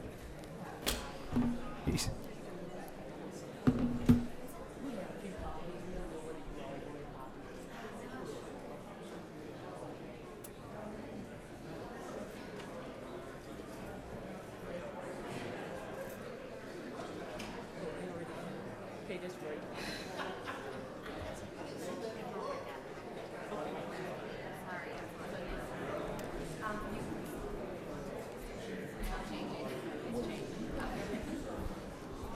Well, Commissioner, good morning. Welcome. Thank you for being with us. Good morning. And I'll just go on and say from the outset, I appreciate the job you do as well. I'd mentioned to Director Rawlings a little while ago, DFACS. He's got one of the jobs that I just don't know that I would want to take on in state government, and you've got one of the others. So that said, we appreciate what you do, and the podium is yours. Thank you very much. You mentioned DFACS, and I agree. I think Tom's got a tremendous job on his hands. We wouldn't be able to do what we do without our team, and I want to recognize the team at the department before we even get started. But Chairman Hill, Chairman England, I have been fortunate for this is my 8th budget presentation to you all, to be able to work with an incredible group of people at the General Assembly. I've had Chair Dempsey, Chair Unterman when I first started, and want to certainly recognize their support and leadership. Chair Parrish and Dr. Burke have been incredible to work with, and I'm grateful for your support throughout the year. We spend a lot of time talking and trying to figure things out throughout. Also, wanted to take a minute, I just don't think we do this enough, to thank the people who work year-round on the budget process. And Martha has been a huge supporter for well over 20 years. And so, Martha, wanted to certainly thank you for all of that. Tara, Elton, Melody, who is the conscious of kind of pushing everybody in a lot of ways. Kelly, Farr, a new member of the OPB team, Cody Whitlock, has been fantastic to work with, and our analyst, Hayden Huggins. So I say that because, I just don't think that we say thank you enough to those team members who work with us. We are that attractive agency that everybody loves. We are the regulatory compliance and finance agency. And I say that because there are times where we have to say no. But we're working on trying to become the department that says yes more often, and that has been a big push for us for the past year. Our ultimate goal is shaping the future of a healthy Georgia by improving access and ensuring quality to strengthen the communities we serve. Our agency oversees the Division of Medical Assistance Plans, State Health Benefit Plan, 2 finance plans, Healthcare Facility Regulation, so we're a regulatory body, State Office of Rural Health, and Health Planning, CON. 66,112 Georgia Medicaid births in 2019, 2.1 million covered lives on Medicaid, 665,000 SHBP members in fiscal year 19. And then we started the Rural Health Innovation Center down in Mercer to really help us get a better understanding through your leadership of what's going on in rural Georgia as it relates to health care, and they've done an incredible job already in year 1. And then we oversee and regulate 24,000 healthcare facilities across the state. As we prepare for our healthcare environment of the future, we recognize that we need to be prepared in some different ways than we have been in the past. Information technology infrastructure has to be improved. We did a Medicaid reorganization under Blake Fullenwider's leadership. We developed a new office called Continuous Program Improvement so that we could remove administrative barriers to both families that are seeking care and providers who want to become Medicaid providers. And we're doing a much better job than we have in the past with healthcare analytics and reporting so that we're able to give you good, clean information when you need it. And finally, the overhaul last year from the Certificate of Need legislation that was passed. And then the transparency legislation as well. Some of the accomplishments that we had that were pushed by Governor Kemp's initiative to streamline government: converting paper processes to electronic processes, creating centralized incident reporting systems with follow-up tracking mechanisms, creating centralized user-friendly end-user portal to streamline provider enrollment, and removing restrictive requirements such as an annual or provisional licensure for home health, private home care, and hospice that takes time away from patient care. Of course, last year we passed the Patients First Act, or you all passed the Patients First Act, and we implemented, again under Blake's leadership from the department in partnership with Ryan Loke from the governor's office and with the governor's, many other governor's staff. The governor signed SB 106 on March 27, 2019. That waiver has been submitted, and it's been received as a certificate of completeness of the application, which is a formal term, from CMS on January 6th of 2020. I did want to just revisit before I turn it over to Lisa to get into the numbers. We certainly recognize that being a finance with SHBP and Medicaid insurance program, along with the regulatory and compliance aspects, that we can do better. For a number of years, our position as directed was to not mess with CON. And the other piece was to not discuss anything regarding waivers or anything that touched Medicaid, and to keep the SHBP package rates pretty steady and the benefit package pretty robust. Over the last year, the department has turned that battleship, and we are now looking at waivers for Medicaid. We have now implemented several of the CON required legislative priorities. And of course, we're looking at SHBP and how we can make certain that members who are covered through that program are receiving absolutely incredible health care, but that we're keeping an eye on cost. So it's an honor to work with the department and for you all. It's an honor to work for Governor Kemp and his team. We'll turn it over. Our budget was 97% of our budget goes towards benefits, and so the cuts that we implemented did not impact benefit programs. So you'll hear that from Lisa. So Lisa, I'll turn it over to you for the budget, and then we'll be up for as long as we need to answer questions. Thank you very much.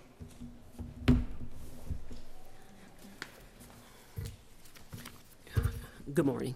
I'll be going over the Department of Community Health amended fiscal year and fiscal year 2020, amended fiscal year 2020 and fiscal year 2021 budget. I'm going to present it on a side-by-side, a comparison, because many of the items are similar in nature that carry overs into the following year.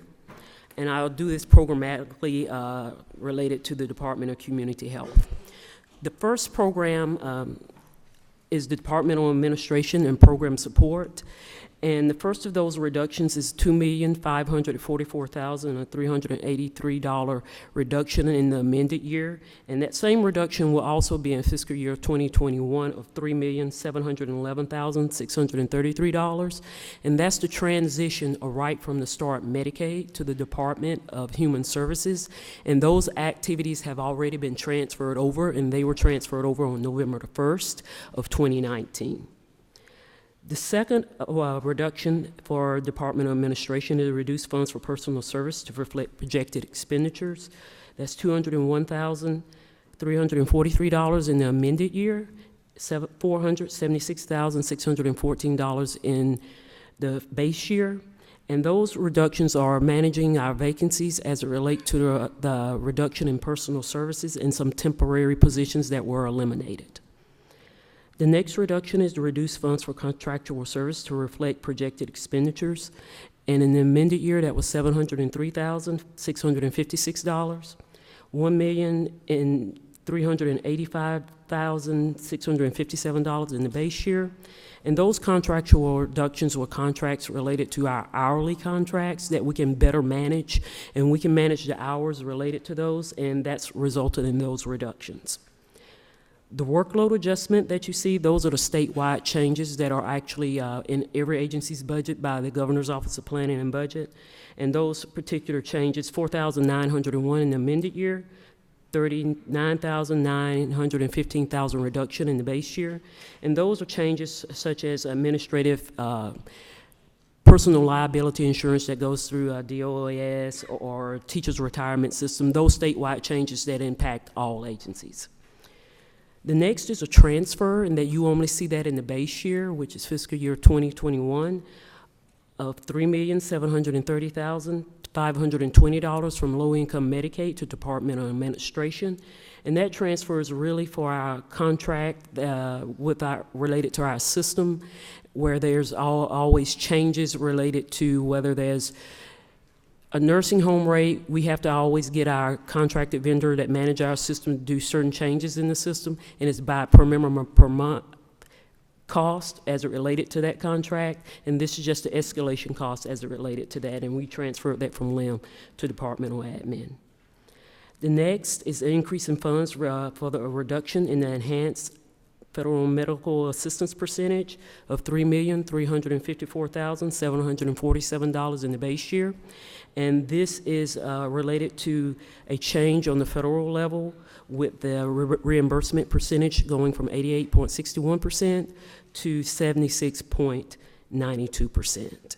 And this will basically cover all the changes that was in our departmental administration. And on our next slide, we're going to present the benefits program, which is age, blind, and disabled, low-income Medicaid, and the Peach Care program.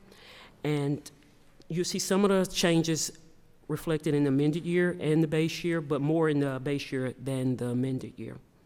Our benefits growth across the Medicaid benefits program is a reduction of $38,583,070 in the amended year, and $89,578,629 add in the base year.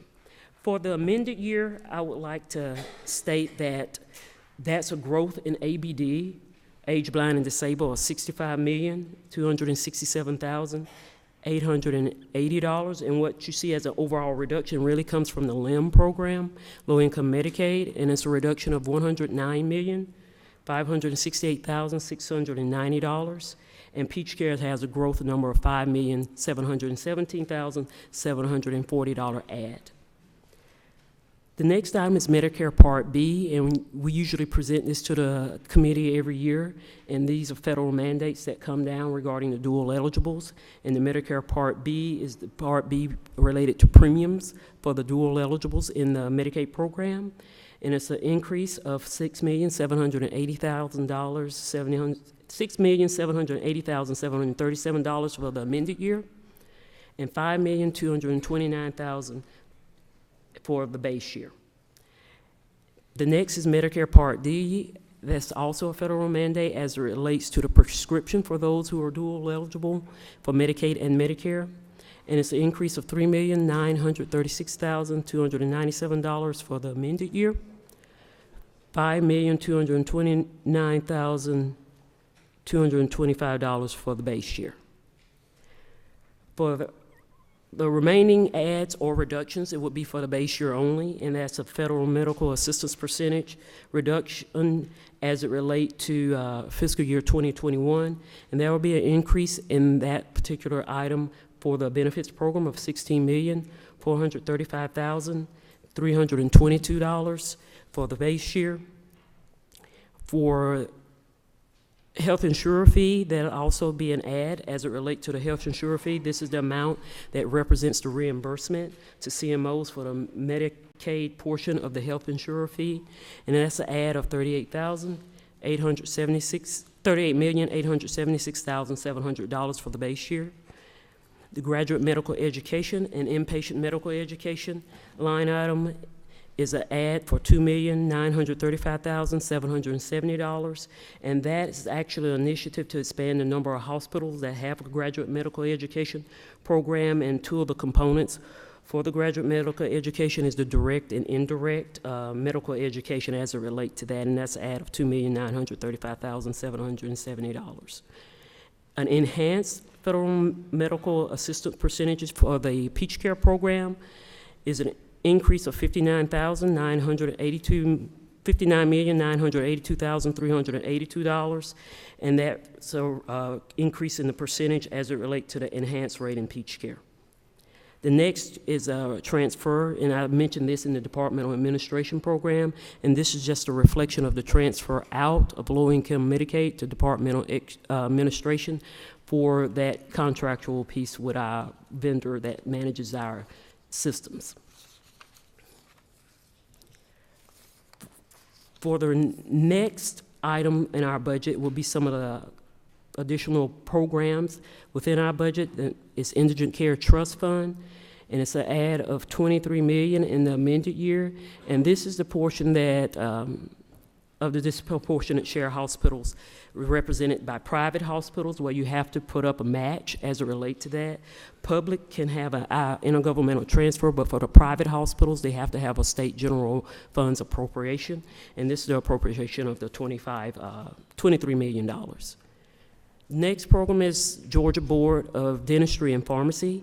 It's a reduction of their projected expenditure in the amended year of $63,892 in the amended year, and a reduction of $97,338 in the base year. And the workload adjustments you see there of $282 in the amended and $10,760 in the base year are the same reductions in the Department of Administration budget of self-insurance programs, GTA administrative costs as it relate to those statewide changes. The next program is Healthcare Access and Improvement. It's a reduction of one-time funds for the Rural Health Systems Innovation Center of $463,000 in the amended year and the base year. And you also see the workload adjustments in Healthcare Access and Improvement of $92 in the amended year, $4,857 in the base year. Healthcare facility regulations, add there are also the statewide changes that you see throughout each agency, and our agency budget of $2,725 in the amended year and $21,938 in the base year. And that actually concludes all of our budget recommendations, but we usually give the committee an overview of state health benefits in terms of a financial status, and that's the next slide that's up. For fiscal year 2019. Those are the actual costs and expenditures related to state health benefits. In 2020 and 2021, those are the projected out years. And as you can see, the revenue that came into the program for the actual close of 2019 was $3,854,233,186 against the expenditures of $3,369,425,229, which netted a surplus of $484,807,957. And you see that go throughout and projected the year. You see a deficit as it relates to 2020 and 2021, and those are operational deficits in terms of revenue expenditures coming into the program, but there are prior year reserves as it related to state health benefits to cover what those projected deficits are within the program. So that concludes the Department of Community Health's presentation of the budget, and we're open for any questions. Okay. Thank you, Lisa. I want to stop real quick, and Commissioner, you pointed out some of you folks that do the day-to-day work, and a lot of times folks are in the coal mine digging, and we don't always get to see them. Lisa is certainly one of those, and Blake Fullenwater, y'all, he may actually be one of the brightest minds as it relates to Medicaid in the United States of America, and his understanding of how that program works. And we're very fortunate to have him leading that division at DCH. And Blake, I just wanted to give you a shout out, because I know a lot of times that one or the three of y'all are on the phone with me about an issue a lot of times, and we always figure out a way to make things happen, and occasionally get a phone call from a small rural hospital trying to make payroll at the end of the week, and we get on the phone with y'all and some others, and we seem to always figure out a way to make that happen so they can keep their doors open and providing health care for those citizens that they serve in their areas. We'll open the floor for questions now, and Senator Lucas. Yes, Commissioner, if CMS approves 1115, 1132 waiver, comparatively speaking as to our match, right now, our match with state dollars with the feds is close to 9-1, isn't it? If we go to 100%, what will our match be then? 1-3, 1-4, 1-5? Let us get you a number on that, and we'll follow up. Blake will do some research on that one, and we'll get back with you before the end of the day today. Well, the reason I'm asking, what is our total amount of money that we put in from the state, and we got a match of 9-1? We're at 138% of the poverty level, and the waiver goes to 100%, which means that when you look at it, you also got to pay for insurance, and you're talking about folks who have problems already. So if you don't make the insurance payment for 3 months, then you are banned from the system. So my question is, how much money are we talking about from the state's perspective on the match when you go to the waiver? Is it 215? Is it $213 million? What is it? We'll look. So go ahead, Lisa. No, we'll have to get back with you on that one as it relates to the 1115 and what it will be based on the federal poverty level percentage, whether it's 100% or 138. We'll be able to get back to you today regarding what that state appropriated match would be. Chairman Ron Stevens. Thank you, Mr. Chairman. In regards to your Medicare Part D clawback that you put there, does that money go back to the taxpayers or to directly back to the pharmacy benefit managers? The Part D that you see in our appropriation, that's money to actually pay for the prescriptions of the beneficiaries in the Medicaid program. So that pays for the Part D premiums as it relates to their prescriptions. Do you participate at all in the DIR fees that are causing a real problem for pharmacies across the state? that are huge clawbacks directly, as my understanding, directly to the PBMs and not back to the taxpayers. Can you expound a little? You're referencing the rebates that actually goes back to the PBMs. Is that what you're referencing? I'll get with you offline. Okay. Okay. Chair Lady Taylor. Thank you, Mr. Chairman. We've listened to a lot of the budget information. Healthcare is very vital in rural Georgia particularly, and I have seen the reduced one-time funding for Rural Health Systems Innovation Center, $463. How did you come to do away with that? Again, we feel like we're making some progress. Why is that particular item? Where did you get that number from? That was part of their overall grant. We're looking at that right now, and we'll be able to have a better answer for you in the next couple of days on that. There's ongoing discussion about that one. Okay, because it's vital. Yes. We need, thank you. Yes, thank you. Okay. Senator Walker. Thank you, Mr. Chairman. Commissioner, I first want to commend you on your department and all the hard work you all did on the 1115 and 1332 waiver applications. Very, very excited about that and what that's going to do for hard-working Georgians. I am curious on the FMAP slide. Our FMAP went down because our economy's doing better, so that's good. But of course, it costs us more money in the Medicaid program.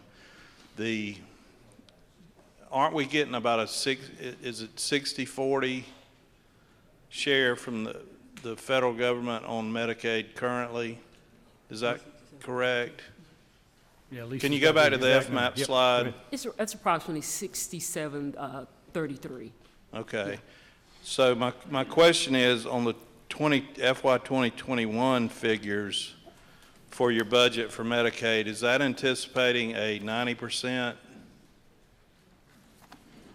share from or is that anticipating the approval of the waivers and a 90% federal contribution, or is that using the same FMAP figure? That FMAP increase that we presented today, it's our regular traditional Medicaid that we're currently operating. That does not include the waiver. So that's a more conservative approach. That's good. If I don't, Mr. Chairman, can I follow up with another question? The disproportionate share for hospitals, there wasn't a figure in the 2021 column. Why is that? We usually do it in the amended and not in the base year budget because it goes up and down, and at a particular point in time, we don't know what that particular number would be. And even with this number, it was based on an estimate because those payments usually go out at the end of the state fiscal year once we get all information to calculate the dish payment from all hospitals. But it's not going to be zero. It seems like you would need to put a number in there to me. But anyway, thank you. No, it will not be zero in 2021. We will ask for that in amended year 2021. Okay, thank you. Mm-hmm. Okay, Representative Stovall. Thank you, Mr. Chairman, and to Commissioner Berry.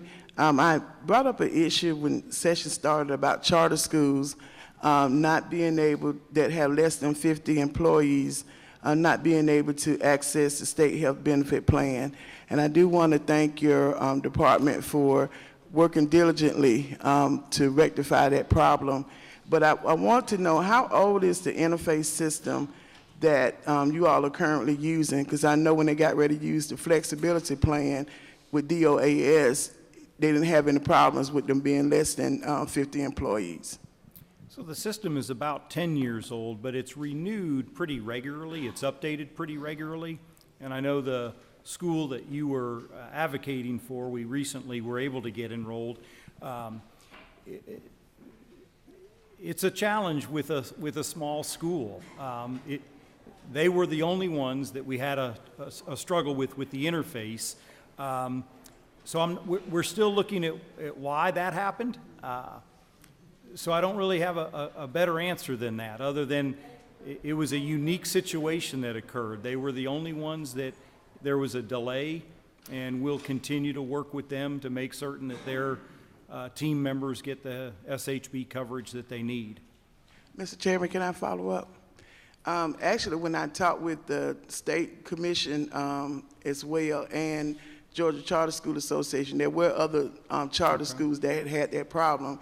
They most of the time they end up going outside of the state health benefit plan, and I think we have regulations that say if they go out, they can't come back in. They're not going to be eligible for the discount. So they were trying to work around it, but it's been difficult for them. It's just this particular situation. I was able to contact your office, so I'm definitely look forward to working with you all on trying to make it easier for those charter schools that have less than 50 employees. Great. Thank you. Chairman Knight. Thank you, Mr. Chairman. Wait, you're breaking up. I can't hear you. Yeah. Commissioner, I first of all, I appreciate it. You know, I would agree with Terry. You probably have the hardest job as far as any agency this year that I could imagine regarding the issues and you know, around healthcare. So I say kindly and sincerely, I appreciate you know, what you're doing and the work that's put in your department. And I'll preface this by saying again, we've had good talks.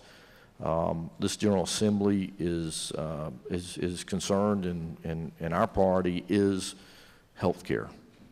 It is to make sure that the physicians and the patients, you know, the best health care possible, and let's put those two together, to make sure that we're using Georgia state resources wisely, and we continue to put patients and providers together. With that being said, I know you and I have had good conversations, but you know, one of the big issues that we've talked about is the study, actuarial study that was in West Virginia, and there was an actuarial study from Kentucky regarding a carve-out of prescription drugs out of managed care. Those studies in West Virginia and in Kentucky both showed considerable savings. I believe the one in West Virginia was $50 million, while also making sure that you know, independent pharmacists were being paid a fair dispensing fee. You and I have talked, several chairmen have requested the actuarial study all the way back to November. So I just want to make sure that as we go forward that y'all are in agreement that if we put this money in this budget, seeing that y'all could not find it before these cuts, that $150,000 or so actuarial study that could yield as much as 50 to even more, $100 million in savings to the state, plus better access and health care, that y'all are in agreement with that. That is something that the department agrees should be done. Yeah, and thank you for your time last week. And I know we spent a significant amount of time talking about that. The department's position has not changed. If the money were to be added to the budget, we would absolutely embrace doing the study. Well, I appreciate it. I sure wish we could have found $150,000 2 months ago, because we would have had some data to go on now as we get into the budget session.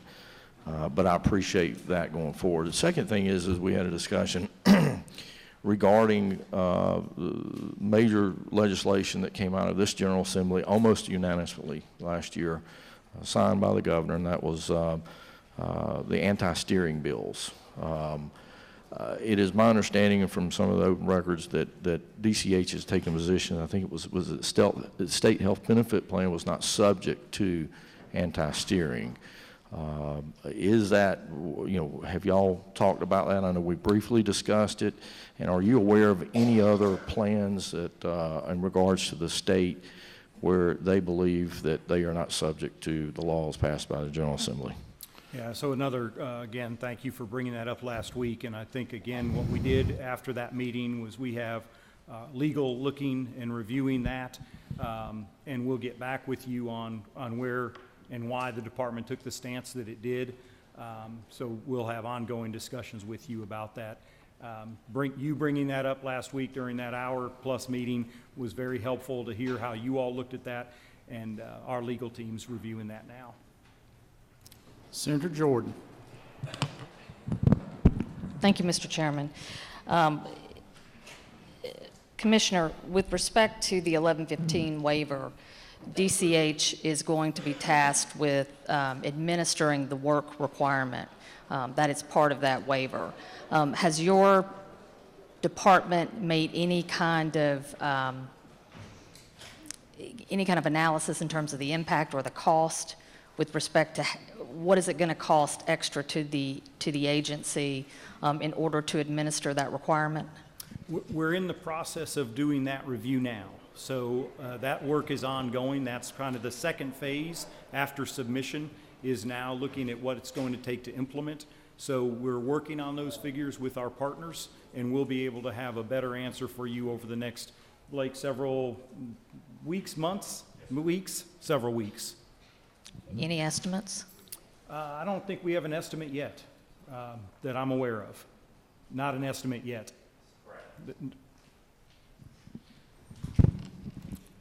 Representative Hughley. Thank you, Mr. Chairman. Mr. Commissioner, thank you for the work that your department does. Can you just, we've kind of talked about the Medicaid waiver a little bit. Can you just bring us up to date on where we are and how the public can make comment on where we are? So public comment from the state is closed right now. At the federal level, it's open, correct? I'm double checking with our expert over here. So the application was submitted to CMS, and CMS has, is it 60 days, 30? Through February 7th for people to make comments at the federal level.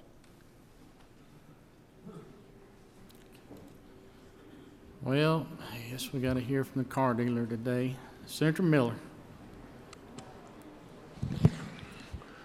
Thank you, Mr. Chairman. I want to recognize and say how much I appreciate Commissioner Berry and Blake and others in the department that have worked through incredibly difficult circumstances over the past year or so, and then going into the new budget process, working through difficult circumstances as well. The services that you provide for our constituents are invaluable, and as my friend from the coast mentioned a moment or two ago, that a lot of these things have to pass the Walmart test.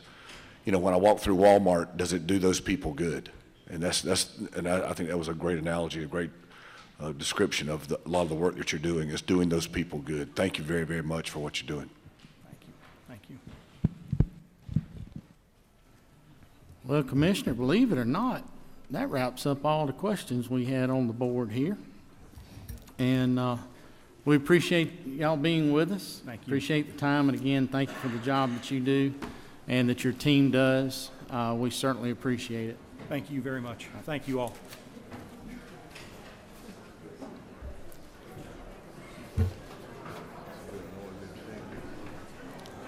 Ladies and gentlemen, if you would please be as quiet as you can as you're easing out.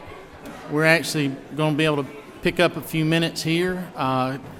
Insurance Commissioner King is already here with us, and so we're going to bring him on up just a little bit early.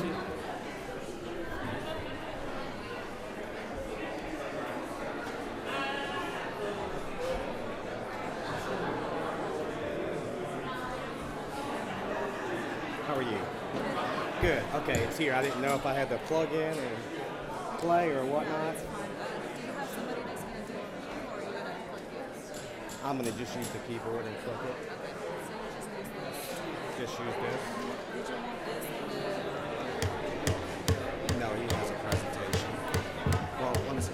Commissioner, you want this on the podium? No, I got it right here. Everybody, please quiet down. Please quiet down.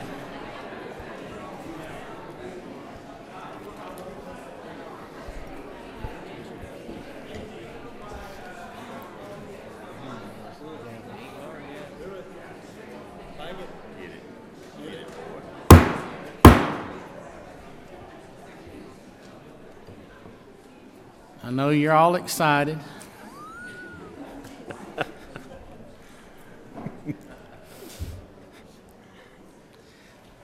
Thank y'all. Commissioner King, thank you for being with us. Thank you, Mr. And Chairman. congratulations on your new role. I know we're several months into it, but this is the first opportunity you've had to present to us, and we look forward to hearing from you. And at this point, the podium is yours. Thank you very much, Commissioner, Chairman, Mr. Chairman. I guess the excitement must be because of the fresh victim that we have before y'all. Thank you all very much, Chairman England, Chairman Hill, and committee members. Thank you very much for allowing me to come and make some remarks and talk about the strategy and the impacts on our budget. As you can see, I'm going to outline some of the budget priorities for Insurance and Safety Fire Commissioner's Office. Since my appointment in July, our team has taken a deep dive into all aspects of our agency to find what works, what doesn't, and what improvements we need to make to ensure that we're the most approachable, responsive, and efficient agency in our state government. We've made some personnel changes, including removing positions that were not serving the people of our state and combining several roles and responsibilities. We reorganized the entire programs to make better use of resources and correct long-standing inefficiencies. As we've empowered our best employees to make better use of our resources and look at ways to how do we improve our process. Thanks to this work, we've been able to meet the governor's requested 4% reduction without cutting any essential services related we serve the people of our state. This morning, I'm going to briefly walk through some of these changes and some of these high-level changes that we make to improve our agency's budget. I'm thankful for the opportunity to discuss these proposals and and I hope my remarks today will demonstrate that we really put a lot of thought process into how do we do our duty to our state.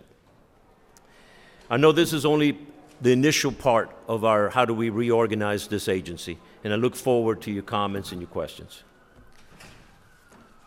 Next slide, please. I want to begin with our FY 2020 budget changes, which you can find on page 223 of the governor's budget document. Enforcement and industrial loan reductions reflect vacant positions that remain unfilled as part of the reorganization and streamlining of our agency. We combined the positions of General Counsel, Director of Administrative Procedures, and Director of Industrial Loan into one position, having significant savings there.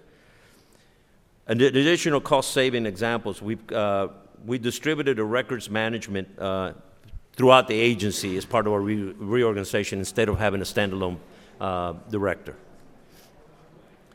If you go to the next slide. We are working on our legislative change that will highlight further in my presentation that would allow us to continue meeting our obligations with these 6 vacant positions. The $100,000 in new vehicles will save our agency money in the long run. We currently have a number of employees driving their personal vehicles and are traveling long distances, which is a lot more expensive than providing a state vehicle and getting some efficiencies there. There's a one-time $100,000 IT infusion that will allow us to begin accepting electronic submissions from our consumers for review. We currently have to have our consumers print documents for review, send them to us in the mail, and then we have to scan them into a system for plans review. This delays, plan review, and we get in a way of local and authorities to try to build projects because of the delay. And by pushing all these plans into a digital format, we can do it a lot more efficiently. Next slide, please. While we're cutting over $250,000 with reorganizational changes, we requested one-time funds of $700,000 to pay for significant infrastructure upgrades, one-time dollars, along with a new system that will allow us to capture more state funds annually. I will go into more detail with these changes in other slides, sir. Next slide, please. Surplus lines is any type of insurance that's not considered admitted. Admitted lines are your traditional car, health, property, and casualty insurance. Surplus lines can include anything from a professional athlete insuring his arm before an NFL draft to a high-risk policy for a multinational oil company. Florida has developed a software that makes it easier for these insurers to report their policies for premium tax collection. We estimate that we can bring anything from $500,000 to $5 million in additional general funds to our state by adopting this system. The system will also allow companies to file online, which will eliminate the current paper submission process that is burdensome to both us and the industry. We will also help ensure compliance by requiring companies to report this business line while already making the premium tax calculations. 11 states currently use this system and is showing some significant promise. Next slide, please. Our agency is the second largest revenue generating agency in the state, with $1.6 billion in annual revenues. Yet we are collecting this money on antiquated homegrown applications and a website that was developed in the early 2000s. We do not have a way to collect electronic payments for a number of items, which again is both a burden to both business and to the agency. We have programs that were built inside our agency, built by employees that were no longer currently employed with our state. We do not currently have Wi-Fi in our agency, and our network infrastructure is just not adequate for today's world. This is a one-time infusion of funds that will allow us to take significant steps and to bring our department into the 21st century and protect taxpayers' funds and information. Next slide, please. From moving from a vintage server system to the cloud, we will be able to save significant money on office space and equipment as we protect our data in the event of accident or equipment failure. And I will outline some more details on this plan. Next slide, please. I will now move into the 2021 budget changes, which you can find on page 224 of the governor's budget document. You will see through 2021 budget changes that we are considering from consolidating our agency from 3 floors in the Floyd building to 2 floors. This move will save our agency over $250,000 annually, which will be divided among a number of other programs. We have combined a number of positions and realigned duties to improve our efficiency and save state funds. Next slide, please. As we are looking for ways to save money, we've learned that our agency is required to inspect every elevator in our state twice a year. Nobody can really explain to me why we inspect every elevator twice a year in our state. It is not based on failure data or safety. We just do it. And so I'm asking for help from y'all to help us, look at that law and try to modify it. By currently, majority of the states around us inspect our elevators once a year. Some of them even extended to every 18 months. By changing the law to an annual inspection model, we can move from our current 30% coverage of all elevators twice a year with our current manpower, by moving it to once a year, we can reach now 95% compliance with current staffing levels without adding additional employees. The alternative is if we continue this, I would have to come and ask for 20 additional inspectors just to keep up with the demand. And it's not based on data that there's safety or failure rates. So it really does not make a lot of sense for us to continue the current program. Next slide, please. We are realigning just over $200,000 from insurance regulation to safety fire in order to fund the new deputy fire marshal position, along with the additional operating expenses that entails. This new position is part of our plan to restructure safety fire just inside our agency to better serve local governments and builders and contractors who depend on us for code updates and plan approvals, as well as over 500 fire departments across our state that look for us for support. We just made we just made a significant code update to our fire codes, and it has not been made in over 10 years. So we just published that recently.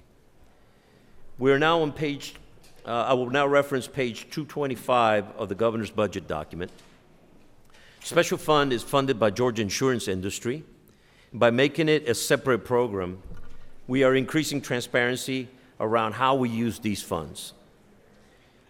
We've made revamping of this program a top priority, including hiring a new director who's working to ensure that we have professional, ethical investigators in these key roles. As you can see, insurance fraud impacts everyone in Georgia in the form of higher premiums. This is why the industry supports an increase in funding. In fact, they send us the majority of the tips that we investigate, and because it benefits the industry as well. Next slide, please. As you can see in these charts, it demonstrates how the increase in funds will help our current caseloads in bringing new investigators. The optimal caseload per investigator is 20 cases per investigator, but our current investigators have over 60 cases assigned to each. While our current caseload won't decrease dramatically with this new funding, we will significantly cut on the number of unassigned cases. We currently have over 5,000 tips coming from the industry every month outlining fraud, potential fraud, and many of those go uninvestigated. These funds will allow us to hire 13 additional employees that we will assign out in the region. I feel that Metro Atlanta has got adequate coverage, but we need to get some additional coverage across the state, because those sheriffs and police chiefs are having a tough time investigating very complicated crime. Next slide, please. Again, our major savings is combining our agency from 3 floors in the Floyd building to 2 floors. Moving is providing a significant cost savings, and we previously discussed that we are transferring funds to the safety, fire, and special funds. Next slide, please. Thank you again for the opportunity to present to you today. And I thank you all for the hard work you all are doing. As you can see, we have a lot going on in our agency. We want to be the most approachable, responsible, and efficient agency in our state, and we believe the governor's recommended budget will help us get there. I will now ask for any questions or comments, Mr. Chairman, that the audience may have of me. All righty. First one up, Chair Lady Taylor. Thank you, Mr. Chairman. Just a quick question about the transfer to the banks and banking finance. How did this come about to transfer the industrial loans, and why? I believe we had legislation a few years ago and it didn't pass. Ma'am, that was a recommendation from Office of Planning and Budget, and it made sense. It's aligned, the mission statement of the banking and finance aligns with this move. It is just a recommended, continued recommended. It makes sense. We do it well, but it aligns better with their mission statement than it does with ours. If I could follow up. The other question has to do with insurance agents and the agencies. Have you seen a growth in the number of agents in the department as far as people out, not your employees, but those in the industry? And will any of these reductions be reflected in the services that they provide? None at all, ma'am. We are getting our savings through increased efficiencies.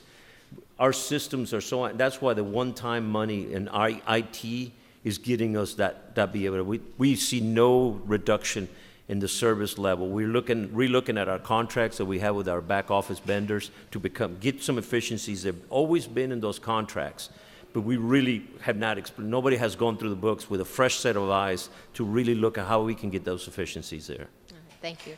Thank you. Chairman Watson. Thank you, Mr. Chairman. Chair Lady Taylor kind of touched on it in reference to the industrial loan move. I know in the past we've had legislation that tried to do that, and I didn't know if you knew if there'd be a piece of legislation dropped along or very soon to go along with the budget to make that move official. I'm not aware of but I know that the idea has been discussed with us, and we have no opposition to it. It makes sense to move it. Okay, good deal. Well, thank you for the job you're doing, and you've been great to work with so far. Thank So you very appreciate much. what you're doing over there. Chairman Knight.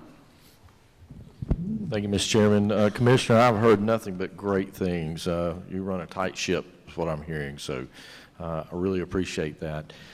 My question goes back to the transfer of the $200-something thousand from the, I guess, insurance regulation over to, I guess, the fire safety. My question is in light of, in the past couple of years, your insurance, you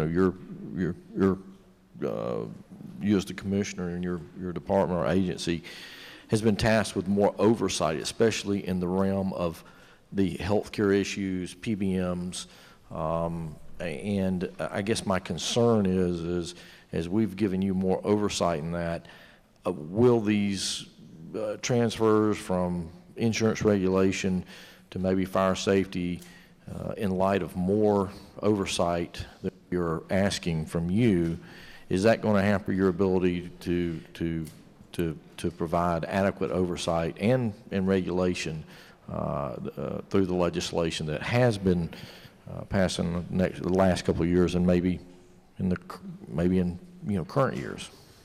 Thank you very much for the question, and that's specifically why we are moving, because we want to make sure that we are not encumbering the current regulators who have these additions. We're working very closely with Commissioner Berry, and how do we manage this process. So I'm trying to unencumber them from current additional duties that they have, so we clearly align duties and responsibilities with the true specialists.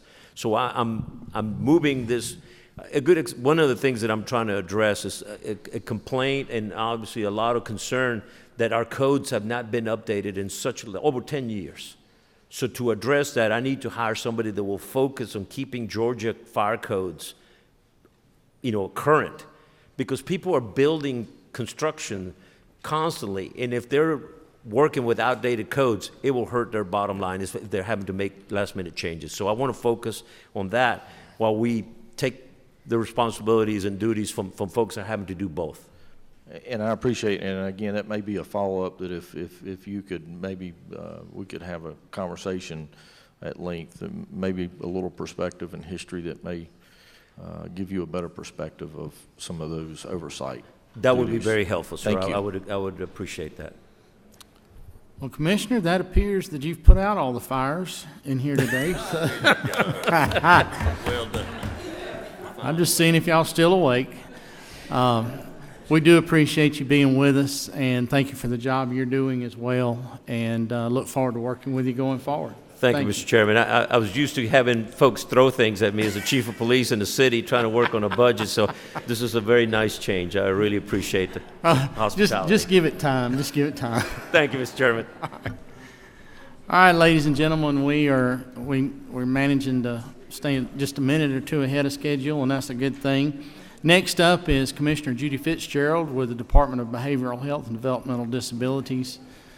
I'll just say another word that there's about 3 jobs in state government that I just really wouldn't want to have to do myself, and this, you've already seen 2 of them, and this is the 3rd one. So Commissioner Fitzgerald, thank you for what you and your team do, and appreciate you being with us today, and the podium is yours. Thank you very much. Thank you, Chairman England, Chairman Hill, members of the committee, and members of the Assembly. It's a privilege, actually, to be here today to present the budget for the Department of Behavioral Health and Developmental Disabilities. I know our time is short today, but our mission is critical. So I'm going to do the best I can to share with you where we stand for the budget this year and how we've approached the call for budget reductions this year. So I'll let Chris, my compadre, bring up our first slide.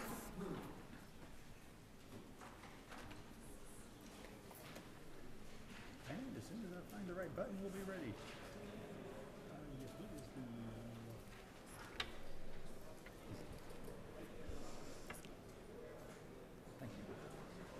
Thanks for your patience.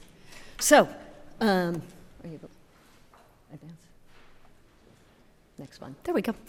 This just tells you what I plan to talk about this morning. Give you a quick agency overview, just to remind you who we are, what we aim to do, and then tell you a little bit about the budget reductions, the approach that we took to making hard decisions, and then I'll show you specific detail program areas for the budget reduction, tell you about workload and other adjustments that we are proposing, and then looking ahead to fiscal year 21, and I'll leave you with some information about that.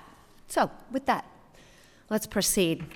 Remind you a little bit about who DBHDD is and what we are charged with doing. As you can see here, and as many of you know, DBHDD is Georgia's public safety net for individuals with mental illness, substance use disorder, and intellectual and developmental disabilities.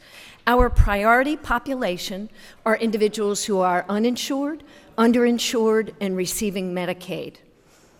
In fiscal year 2019, DBHDD and its network provided services to over 212,000 unique individuals. And how do we do that? To be clear, we have a network of 5 state hospitals run by DBHDD employees and a network of over 700 community-based providers. We serve some of the most in-need individuals in our state. And I also want to acknowledge what many of you have reflected back to me, that this is a growing concern for individuals with these particular disabilities. We share this challenge with every other state in the nation across the lifespan and across the geography of our nation. Mental health, substance use disorders, and people with disabilities, intellectual and developmental disabilities, are an increasing challenge for every state and therefore every state budget. So what I want to do next is show you 3 quick snapshots of the DBHDD budget. They really tell you a lot about who we are and what we do. First one, this is a snapshot of each of our program areas. I show you this one just to show you the breadth of areas of disability that we serve. Many of you have interest in a particular disability area. This shows you the outline of all of the areas of disability we serve and shows you the 2020 state appropriation in each of those areas.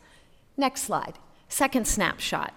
Another way of looking at our same budget is this. This shows you current budget by category, and here we've divided to show you the state funds versus the federal funds. We've also divided between hospital and community.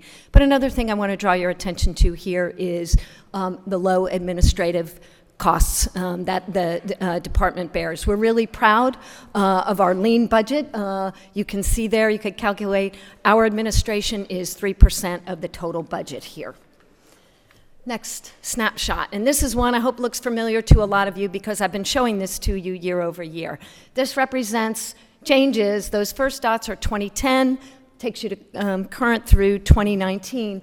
The yellow line, it might not be that visible to you, are community-based services. The red line is hospital-based services. We have done exactly what we intended to do, which was to maintain safety and quality in our 5 state hospitals, and then also to increase what's available in the community. As all of you are well aware, this is what the state was required to do by virtue of the settlement agreement with the Department of Justice.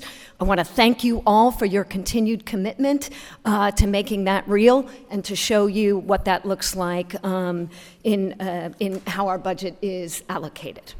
Okay, so now I want to talk about the budget reductions. And first, just to acknowledge that it's a challenge for all of us to be in this environment. It's especially a challenge for a department that's as large as ours, and I'm going to say a little bit more about that, where we are heavily dependent. In that state and federal slide, you saw that our total budget is $1.4 billion. Our state funds are $1.2 billion. So we are heavily dependent on state funds, and so a reduction to our department is challenging, and especially we're a mission-driven workforce that has important work to do for people with disabilities and vulnerable individuals in the state.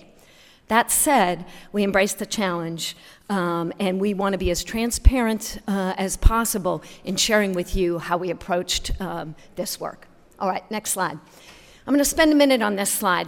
What we tried to do was to capture the summary story of who DBHDD is and what we tried to do here. So it's a little bit of reminding you that blue dot that you see there quickly says the same thing that we tried to show you. We have a broad scope of services and a broad array of people with disabilities that we're trying to serve. We have our 5 state hospitals. We have over 700 community-based providers in our network. We also have individuals who are court mandated that we serve. They're individuals who have been accused of a crime and have a mental health or substance use issue, and they may be court mandated to services. Their entry into our service system and their exit from our service system is not within our control, but they are an important population of who we serve. So that's a simple statement of our broad scope of services. As I've mentioned, in that total budget, $38 million is our 3% of is our administrative costs for the totality of the department. We think that represents lean administration for a statewide agency serving such a large population. In the effort to make the reductions, DBHDD was given 2 exemptions. What was exempt from the DBHDD budget was the Medicaid match dollars and our tobacco settlement dollars. I'm going to show you all these dollars in a minute, but there's an important story to tell you about where that left us after we had those exemptions. We still had large reduction targets that we had to meet. And you see the numbers there. In fiscal year 20, it was 34 million. In fiscal year 21, 45 million. But I really want to make note of those 2 targets that we had to meet, and why you're going to see a phrase and a number, $13 million, a redirect of funds that we had to do to make important decisions around priority populations. So I'm going to tell you a little more about that. I want to assure you of a couple of things, though. First and foremost, as you see in the first bullet there, DBHDD embraced the call for efficiencies in government. We took a hard look at how we could streamline everything that we do, and that work will continue. But the second reality in the bullet there is because of the unique characteristics of DBHDD, our dependence on state funds, the wide swath of people that we serve, it was not possible for us to take the cuts without a reduction of services to individuals in the state. So what we've done here, and the story I'm going to tell you as I show you the numbers, is to talk to you about how we took the reductions and we paired that with a redirection of funds in order to make sure that individuals that are currently being served in psychiatric crisis services, essentially, that we could preserve that capacity that exists in the state right now. So now let me tell you a little bit more about how that looks in the numbers. Okay, so I told you about the big story here, which is our state fund appropriation, and I'll use round numbers in the conversation, is $1.2 billion. The exemptions that I mentioned, there were 2. Medicaid state match, that was approximately a $285 million exemption, and the tobacco settlement funds was approximately $10 million exemptions. Where that takes us is, then it gives our state budget, the state funds after the exemptions, puts us at $935 million. So that's still a large budget from which to extract cuts. And now you'll hear me say again the numbers that were our budget targets for fiscal year 20, for amended 20 and for 21, 34 million and 45 million. Next slide, thank you. Okay, so how did we go about this? And it's really important. In a large department with a large workforce, we have almost 5,000 team members that work for us, and really having the team understand how the department is going to approach these cuts. So being clear internally, and we want to be that clear externally. So, and I have a really seasoned, experienced team, some of whom are here with me, many of whom are working in programs all around the state and in our hospitals. But as I said, we embraced the call for efficiency, and we set forth some principles and values for making the cuts. The very first and most important one is that we wanted to minimize the impact on individuals currently being served. There is great need and great demand in our state and all around the country, but we wanted to minimize the impact of budget cuts on individuals currently in service. The second thing, also vital to the work we do, is to maintain hospital quality and safety across our 5 state hospitals. Third, we also wanted to minimize the impact of cuts on full-time agency staff. And then finally, really be thoughtful and to make strategic cuts that would achieve lasting savings and really have the least possible impact on vulnerable citizens. So those were the values we embraced. And now I'm going to tell you a little bit about what the actual cuts are and how we, because our budget is large and complex, I've broken them into 4 categories for simplification purposes. They're not exact, but they help us to communicate to you what it is we were trying to do.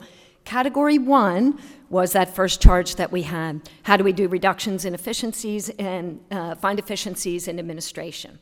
Category 2 is reduction to services that had not yet been implemented.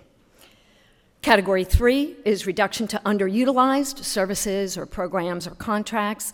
And then category 4 was reductions that would be applied to our 5 state hospitals. They're painful cuts, but we want to simplify the way we communicate them to you. Okay, so this very first category, what I call category 1, administrative cuts. Where do we find efficiencies and ways we can streamline what we're doing? You see some bullets there about the areas that we searched. Probably wouldn't be a surprise to you, but I do want to remind you what you've already heard. The administration of DBHDDs, 3% is the cost of administration of our very large budget. So when we took the cuts in those areas, what it yielded, as you can see in amended 20, is $1.5 million, and what it yielded in 2021 was $2.3 million.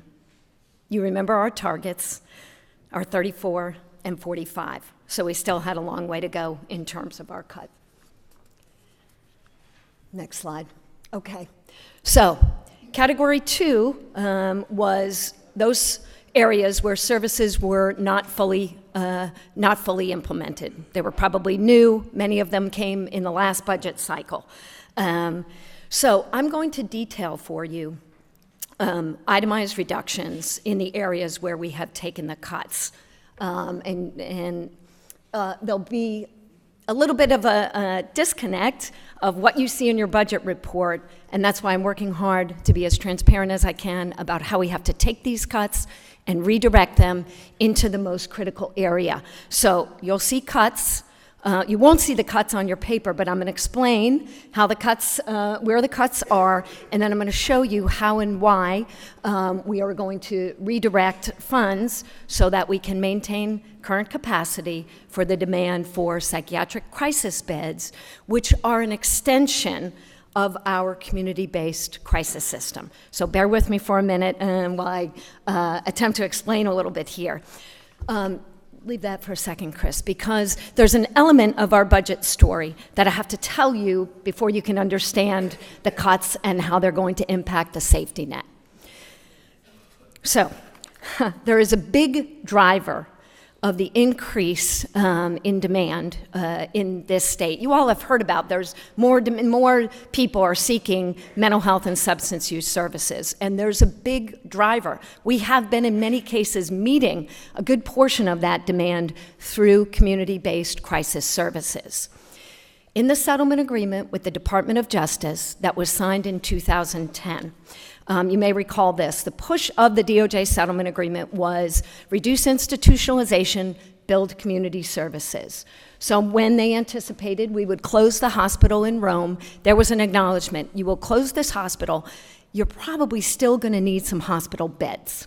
Okay, so what came in the budget and what you all year after year have approved in our budget is 35 what we call private psychiatric beds at the cost of $8.6 million.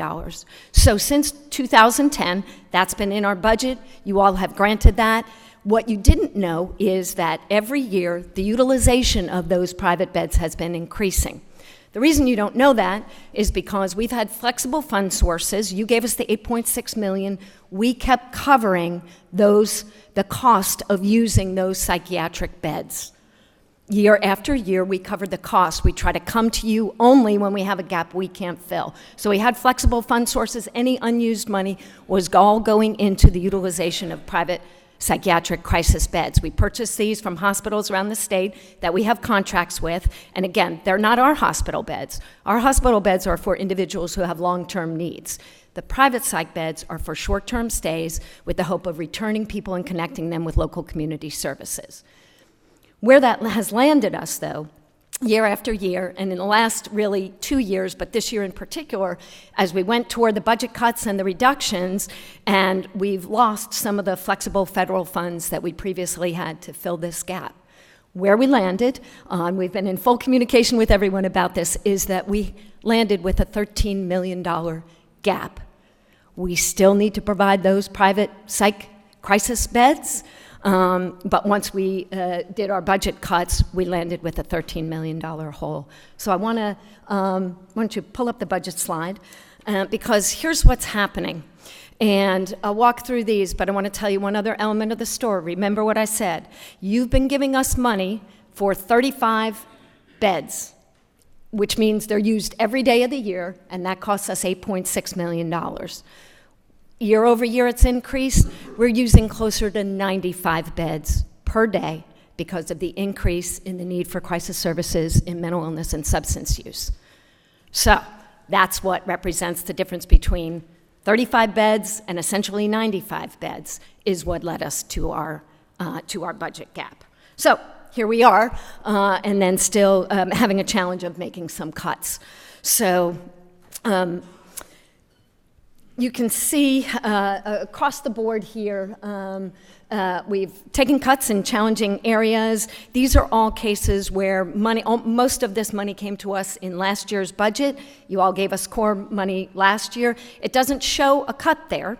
But actually, what we're going to do is, because we need that core money, but we more urgently need the money for the psychiatric crisis beds. So the $10 million that was originally in last year's budget has to be redirected in order to essentially fill the gap for private psychiatric crisis beds. And then in 21, you see the listing. It's pretty much the same between 20 and 21, all of these program areas, where then we had to allocate those reductions. These are the areas selected. And again, what it takes us to is the need to take cuts in painful places, but make sure, above all, again, we minimize the impact to people who have current and actual needs that we can calculate because of the demand in the private psychiatric crisis beds. Okay, next slide. Category 3 are budget reductions that we took in areas where services were underutilized. We might have set forth on a program and it didn't have the need as much as we thought we would. So we looked very carefully in all of these underutilized services or contracts in almost every area. The program does not go away. It's simply a reduction in the amount that's available or the number that could be served. There is one item that I want to call out to you here. It's been an item of interest for a lot of folks. The final item on this slide is the Marcus Autism Center. And this one doesn't exactly fit in the same category, but we put it here just so we could point it out to you. What you know has changed in the last 2 years is that the state has implemented an autism benefit. So that's changed our relationship with Marcus. We're working closely with them. What we're trying to do is, as we always do, any services that can be billed to Medicaid, we want to bill those to Medicaid. We want to reserve state funds for things that Medicaid cannot pay for. So the cut you see here, we're actually negotiating with Marcus about where can Medicaid funds be used and where should we reserve state funds for services or training that cannot be covered by Medicaid. So we'll continue to work closely with Marcus to make sure that has minimal impact on the vital services that they provide. Category 4 our hospital operations. As mentioned, we have 5 state hospitals, and you see we did approach this a little bit differently. We could not take a cut at 6% across our hospital system. Our hospital system is pretty lean as it is, and so what we did across the board, we did a 3% reduction across the board at each of our hospitals. So you see each divided by how we appropriated those across, and then next slide shows you the total cuts and the amount that we yielded. For the entirety of the hospital system. Also want to say we worked very hard to minimize the impact on employees. It's a hard place to work. We have many vacancies. There are positions impacted, but actually even as days go by, we're very optimistic that any individuals whose jobs are at risk as a result of the cut will be matched to another role within the hospital system. So we don't expect any full-time individuals will be impacted there. Great, thanks. All right, so what this slide does then, it's a summary slide, shows you the totals of Category 1, Category 2, Category 3, Category 4, and shows you how we've then gotten to our $34 and our $45 million targets. And we believe along the way, what we've done is we've taken more cuts than we wanted to in order to do the redirect and get us back to achieve the targets that DBHDD was assigned. Okay. All right, let me take a few moments just to mention the workload adjustments. Very good. So these should be familiar to you across every agency. You've probably seen these from all my other colleagues and other agencies. The one thing I do want to point out is the salary adjustment, the $1,000 for employees earning less than $40,000. This is a really big boost for the DBHDD workforce, particularly in our hospitals. And I want to thank the governor and his team for recognizing challenges we have with workforce, and it's a great time to be providing support, especially to our direct frontline staff. And then next, workload adjustments. Couple of items here, and 2 that I want to mention in particular. In DD, you see here annualization of our NOW and COMP waivers. Many of you are familiar. These are the waivers that serve individuals with intellectual and developmental disabilities. We have 13,000 individuals on these waivers throughout the state. Year over year, you've been allocating new waivers, and how you do that is you give us a portion, and then we annualize it. You give us a portion, and then we annualize it. So what you're seeing here, this addition, is the annualization of 125 waivers from fiscal year 20. I do have to note there are no new waivers in the forthcoming budget, so that'll present a challenge. The rest of the items are small. The other one I want to draw your attention to is that you have provided operational funding for a new 40-bed forensic unit.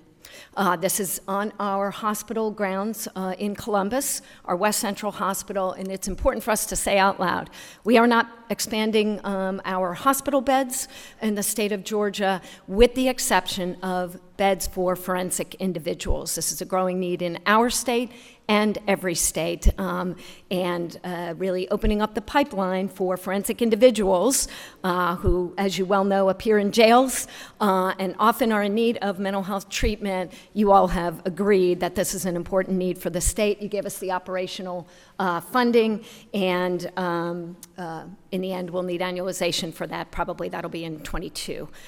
So construction of that facility is currently underway. It will be a big relief to the system when we have it.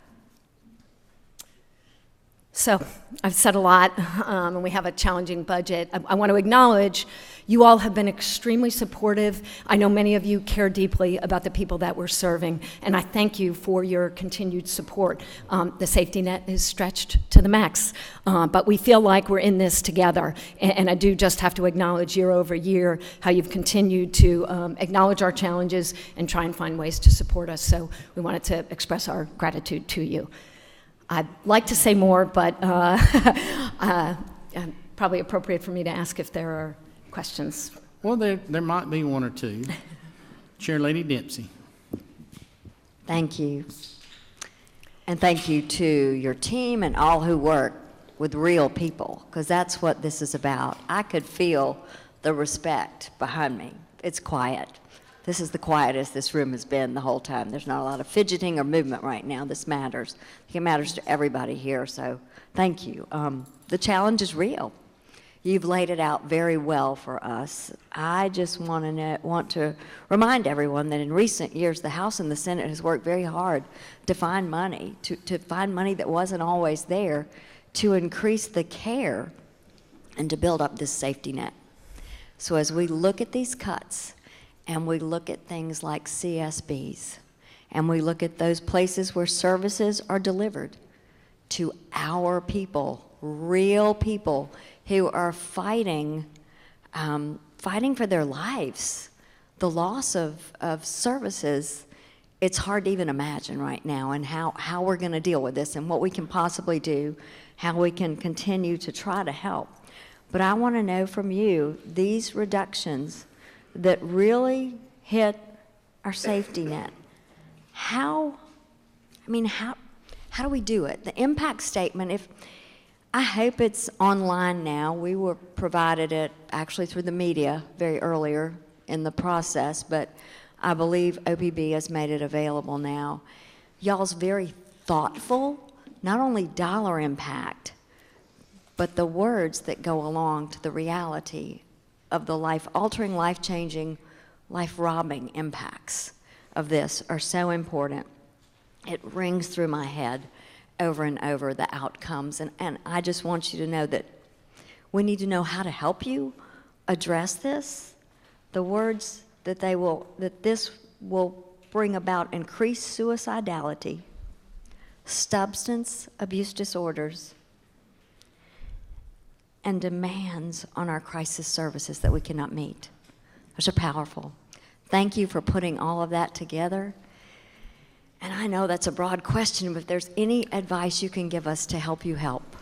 So thank you, Madam Chair, for your compassionate leadership. And you all have been extremely generous in trying to find ways, because these issues have begun to hit home for everybody, right? It doesn't seem like something that's over there anymore. And that's become important for all of us. And again, I want to thank you. So I think, just to try and clarify the story as best we can, last year, there was approximately $10 million given in our budget for core funds. I can't tell you how many years we fought for that. What that represented to us, it's a capped system. We can't just spend whatever. The system is capped across the state. There's no more money. So when you serve everybody you serve, that's it. There's no more money. Last year's core money that you gave us was the first time in decades that there's been additional money. I can't tell you how painful it is to hand this back. Now, we had to because that need for the private beds is just real. It's at our doorstep, at all of your doorsteps every day, so we didn't have a choice. What I think you are going to hear from advocates and providers, though, is we wanted that core money.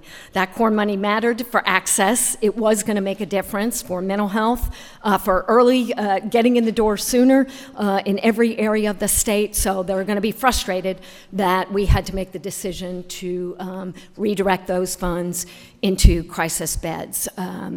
I absolutely stand by it's the right thing to do, but when you hear from advocates and providers to say, we can't improve access, we can't expand our reach, we can't serve more people until you give us more money, they're going to be correct. We're stretched, they're stretched, and so I think it's a challenge we're going to have to face together. Okay, we've got time for about 2 more questions. Representative Gardner. Thank you very much, Mr. Chairman, and thank you, Commissioner, for the compassionate and caring way you try to use all these state funds to help our people who need help. Recently, the Fulton County delegation went to the Fulton County Jail, and you and I over the years have talked about the need for crisis services in Fulton County. The Fulton County Jail has 20% more people than the jail was designed for. And those who manage that jail tell us that 20% of those people are people who need to be in a mental health facility. They are deemed to be dangerous to self and others and are a danger to our community. And yet, crisis services in Fulton County, there's no place for these people to go to get the kind of state services that are needed. So can you help me figure out how we can move forward before some incident occurs where these dangerous folks are let out into the community and something bad happens? It's a terrible situation. I think it's a challenge, as it is everywhere. I have a few positive things to say, one of which I know you're familiar with. We are sitting down on a regular basis with Fulton County and working closely with them about doing exactly what you're saying, which is how do we improve access, and in fact, how do we get to folks earlier? How do we get them at the first sign of need, not when they're in crisis or not after they've committed a crime? So I think we're in a better place than we were even a year ago because those conversations are happening at a leadership level. The second thing I do have to say that the Behavioral Health Commission that Chairman Tanner has now gotten underway, this is really going to be one of the main focuses, as we understand it, of the Commission's work, is to look at the intersect between the criminal justice system, whether it's Fulton County Jail, courts, judges, everywhere, because in every state in the country, this is becoming a challenge. We want people with mental illness to be served in the best location. I don't want them in the back of a sheriff's car in the same way the sheriff doesn't want that. So how do we move upstream? How do we get people access to the services they need? But the most important thing is we will keep coming to the table with Fulton County. We know their leadership is committed. It's helpful. May I follow up, Mr. Chairman? Very quick, very quick. I will. When you meet with your colleagues around the country who are also commissioners of these kinds of services, and you look at state versus federal funding, I mean, I noticed that our federal funding is abysmal compared to the state dollars that are spent for mental health. Is that typical, or how are the funds, where do the funds come in other states? Are they able to garner more funds than we are? So thanks for the question. It's actually,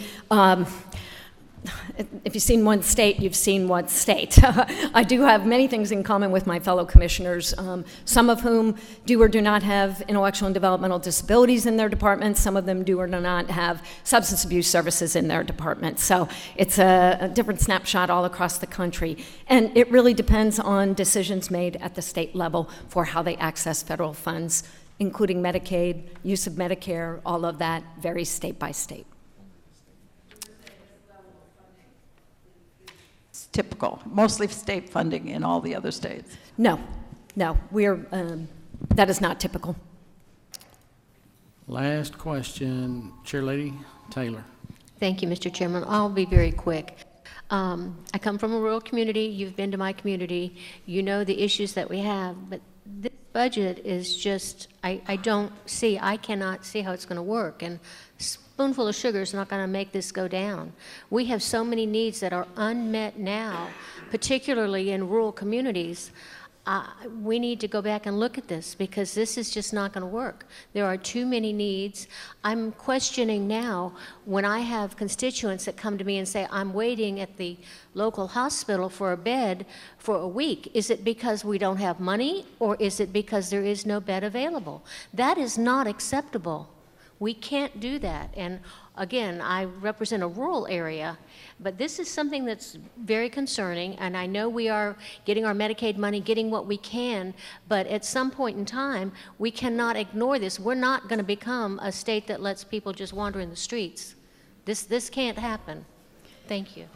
I thank you for your passion, your compassion. Our rural areas are hard hit. I want to acknowledge that.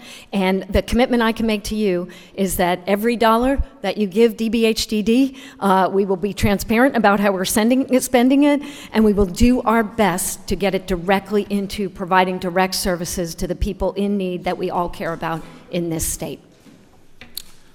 All righty, Commissioner, thank you for being with us. We are out of time, just a little bit over. we appreciate what y'all do and appreciate you being with us. Thank you. Thanks for the opportunity. Our next presenter is OPB Director, Mr. Kelly Farr.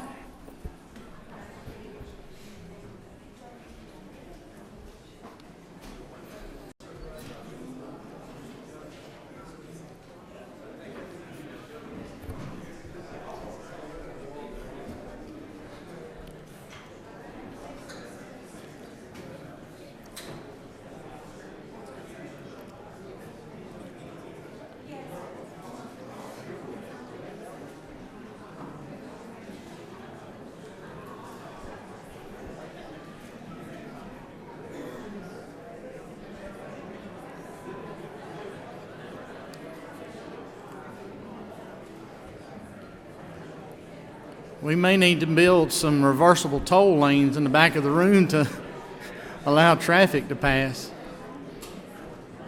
All right, everybody, if you would, please be quiet.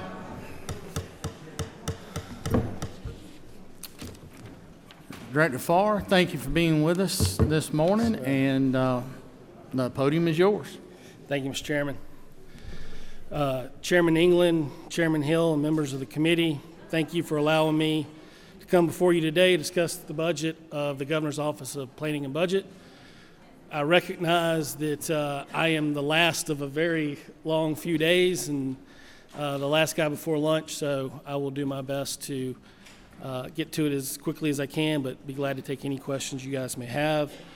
For the Governor's Office of Planning and Budget, we'll be able to meet the 4% cut of $491,647 in AFY 20 and the 6% cut of $647,470 in FY 21. The way we're going to do that is through maintaining vacancies, reducing IT footprint, and IT staff. We are currently holding 3 analyst positions vacant, and we'll have plans to continue to do that. The other way we're also recognizing savings in our personal services is that as we have the more experienced members of our team leave, the people that are being replacing them, they're coming in at the entry-level salary of the role rather than the more experienced salary of the role. We are also transitioning away from on-premise homegrown IT applications, which will allow us to move from 10 servers to 6 servers with plans to reduce down to 4. OPB IT staff formerly consisted of 4 full-time employees and 7 contractors. Now we only have 2 full-time employees. I greatly appreciate this opportunity to present the plans of the agency, and will gladly take any questions you have about OPB's budget. Okay. First question is Representative Hughley. I'm sorry, it was a Okay, I'll charge you later for the use of the light then. Representative Oliver. Good morning. Yes, ma'am. In last year's budget, House Bill 31, there was a direction to OPB to do an analysis of where the Children's Trust Fund fees, divorce filing fees, marriage license fees going. Can you give me an update on that task that we gave you last year? No, ma'am, to be honest with you, I don't have an update on it. It's page 131, line 173, if you would check that, please, sir. Yes, ma'am. Thank you. Yes, ma'am. Next, Chair Lady Taylor. Thank you, Mr. Chairman. I had a couple of questions, and I had several examples where you were indicating repeatedly in a lot of different categories. Contractual services are being eliminated, personal services, and one of them that really bothered me were other funds going to be used. There was no pattern. I'm trying to figure out what that really means. For one thing, I'm concerned, are we transferring things back to local governments? Are you talking about OPB's budget? Yeah, there were several things I'm looking at. I'm not aware of any other funds. Okay, you don't have that, anything to worry about, all right. Yes, but there were some things in there that said other funds would be used, and what other funds are they? I think she's talking about kind of throughout the budget. Throughout the budget. The entire budget. The entire budget. Oh, the governor's budget proposal? Yeah. I mean, I'm here to talk about OPB's Just yours, budget. okay. I think the governor did a good job with his proposal the other day, and I don't have anything to add to it. Vice Chairman Perkle. Thank you, Mr. Chairman.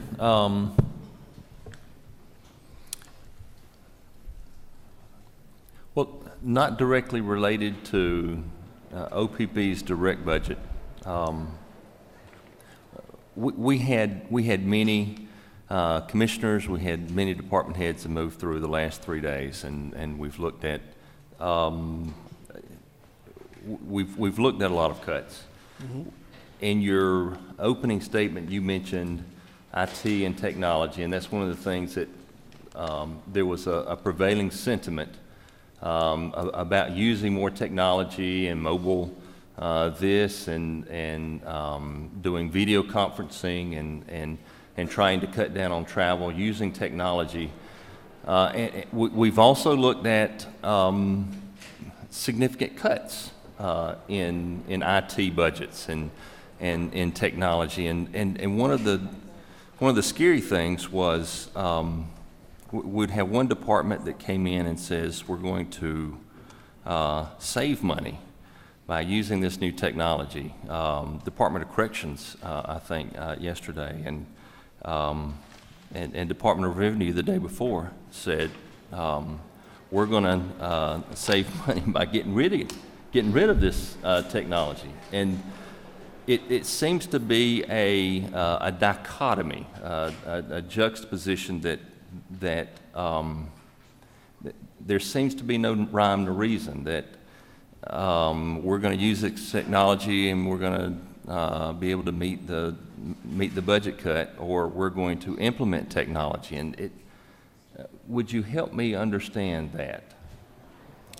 Well, I mean, I'm not going to speak on other commissioners' budgets. I don't think that's appropriate. But I will tell you, as it relates to the Governor's Office of Planning and Budget, we're moving from, and it's not just at OPB, I think it's in all of business, we're moving from this environment of deploying on-premise server-based applications that need a lot of resources to keep patches going, to put in quick fixes, all of that type of stuff, to a more agile, more quickly deployable, cloud-based kind of application-focused technology.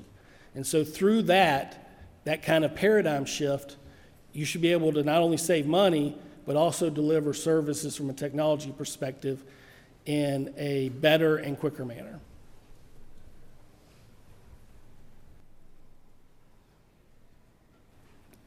Chairman Watson. Thank you, Mr. Chairman. Director, appreciate you being here. Yes, sir. My question, I guess, is kind of similar to Chairman Perkles, and it's not directly related to the OPB budget, but kind of the overall governor's recommendation and OPB's recommendation concerning the $1,000 raises and how that number was determined, and the 40,000 mark, and were they kind of a performance-based type system? Will employees that have been here 1 month get the same raise as employees that have been here 5 years? Were there any components to that recommendation, and how y'all moved forward on that? And do we have like a list of everybody that's included in that and their title? So the House budget analyst, the Senate budget analyst, they're meeting with my staff right now, and we're giving them the detail we did to calculate the numbers we have included as part of the budget for the pay raise. Okay, thank you. Yes, sir. Chairman Welch. Thank you, Mr. Chairman. Director, good afternoon. Yes, sir. Good early morning, late afternoon. I wanted to talk to you. We spoke the other day, and I wanted to relay to you some information that we had discussed before regarding public safety. We talked about, and we talked to the commissioner about this, about the vacancies or the elimination or freezing of positions within the Department of Public Safety. The commissioner came in and gave us a report that he was going to freeze about 45 positions in the amended budget, and 55 positions or so in the 2021 budget. I asked him how that was calculated or how that was determined. He pointed directly to your office and said that was calculated by OPB as a mathematical equation to determine the amount of money to be saved. And I asked, well, what's the methodology for those positions being frozen? Is it the duration of time that they've been vacant? And again, it was pointed back to OPB.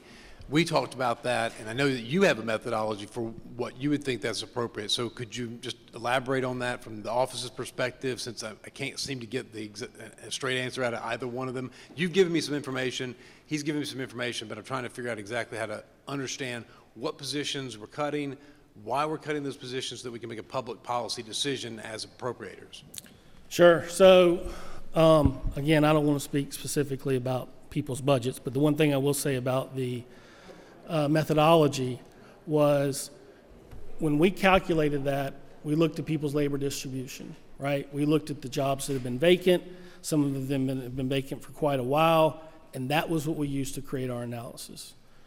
Now, remember, that was probably done, October, November timeframe. We've tried to true it up as we keep going through the process. But all of that's done on a day and time snapshot. And so, whether they hired a vacancy after we had recommended they not, I don't have the answer to that. That was kind of why we implemented the strategic hire process. But then again, I don't know how it is with you guys, but not all the agencies listen to us either as well. So we do our best in trying to calculate it, and like I told you the other day, we'll be glad to show you anything we got. Chairman Knight. Thank you. Thank you, Mr. Chairman. Director, thank you for being here. Another question is not necessarily related directly to OPB specific budget, but in regards to the marketplace facility legislation. I know that was very important that we get that done. In fact, I believe the state economist was like, it needs to be done now and signed and out the door.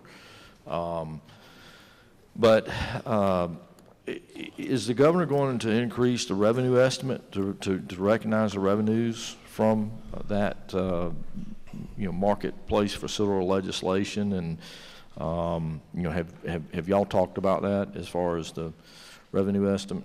No, we haven't talked to about it, and I certainly can't speak for what the governor would do. But if he asked my advice, the one thing I would caution him on is using estimates to change anything, right? I mean, that's kind of why maybe we're in a little bit of the challenge we are right now, is because a lot of people relied on the estimate from when the 25 basis point reduction was made last time, right? And it didn't quite perform like we had hoped. And so I think it would be prudent, if the governor asked my opinion, to wait and see what the performance actually was of the marketplace facilitator legislation before making any changes to the revenue estimate. Mr. Director, that appears to be all the questions that we have. Thank you for coming by. Yep. Ladies and gentlemen, we're going to take our lunch break. Remember that the federal public block grant hearings start in this room at 1 o'clock. So those of you that have interest in that, please be back for that as well. Thank you, and we are adjourned.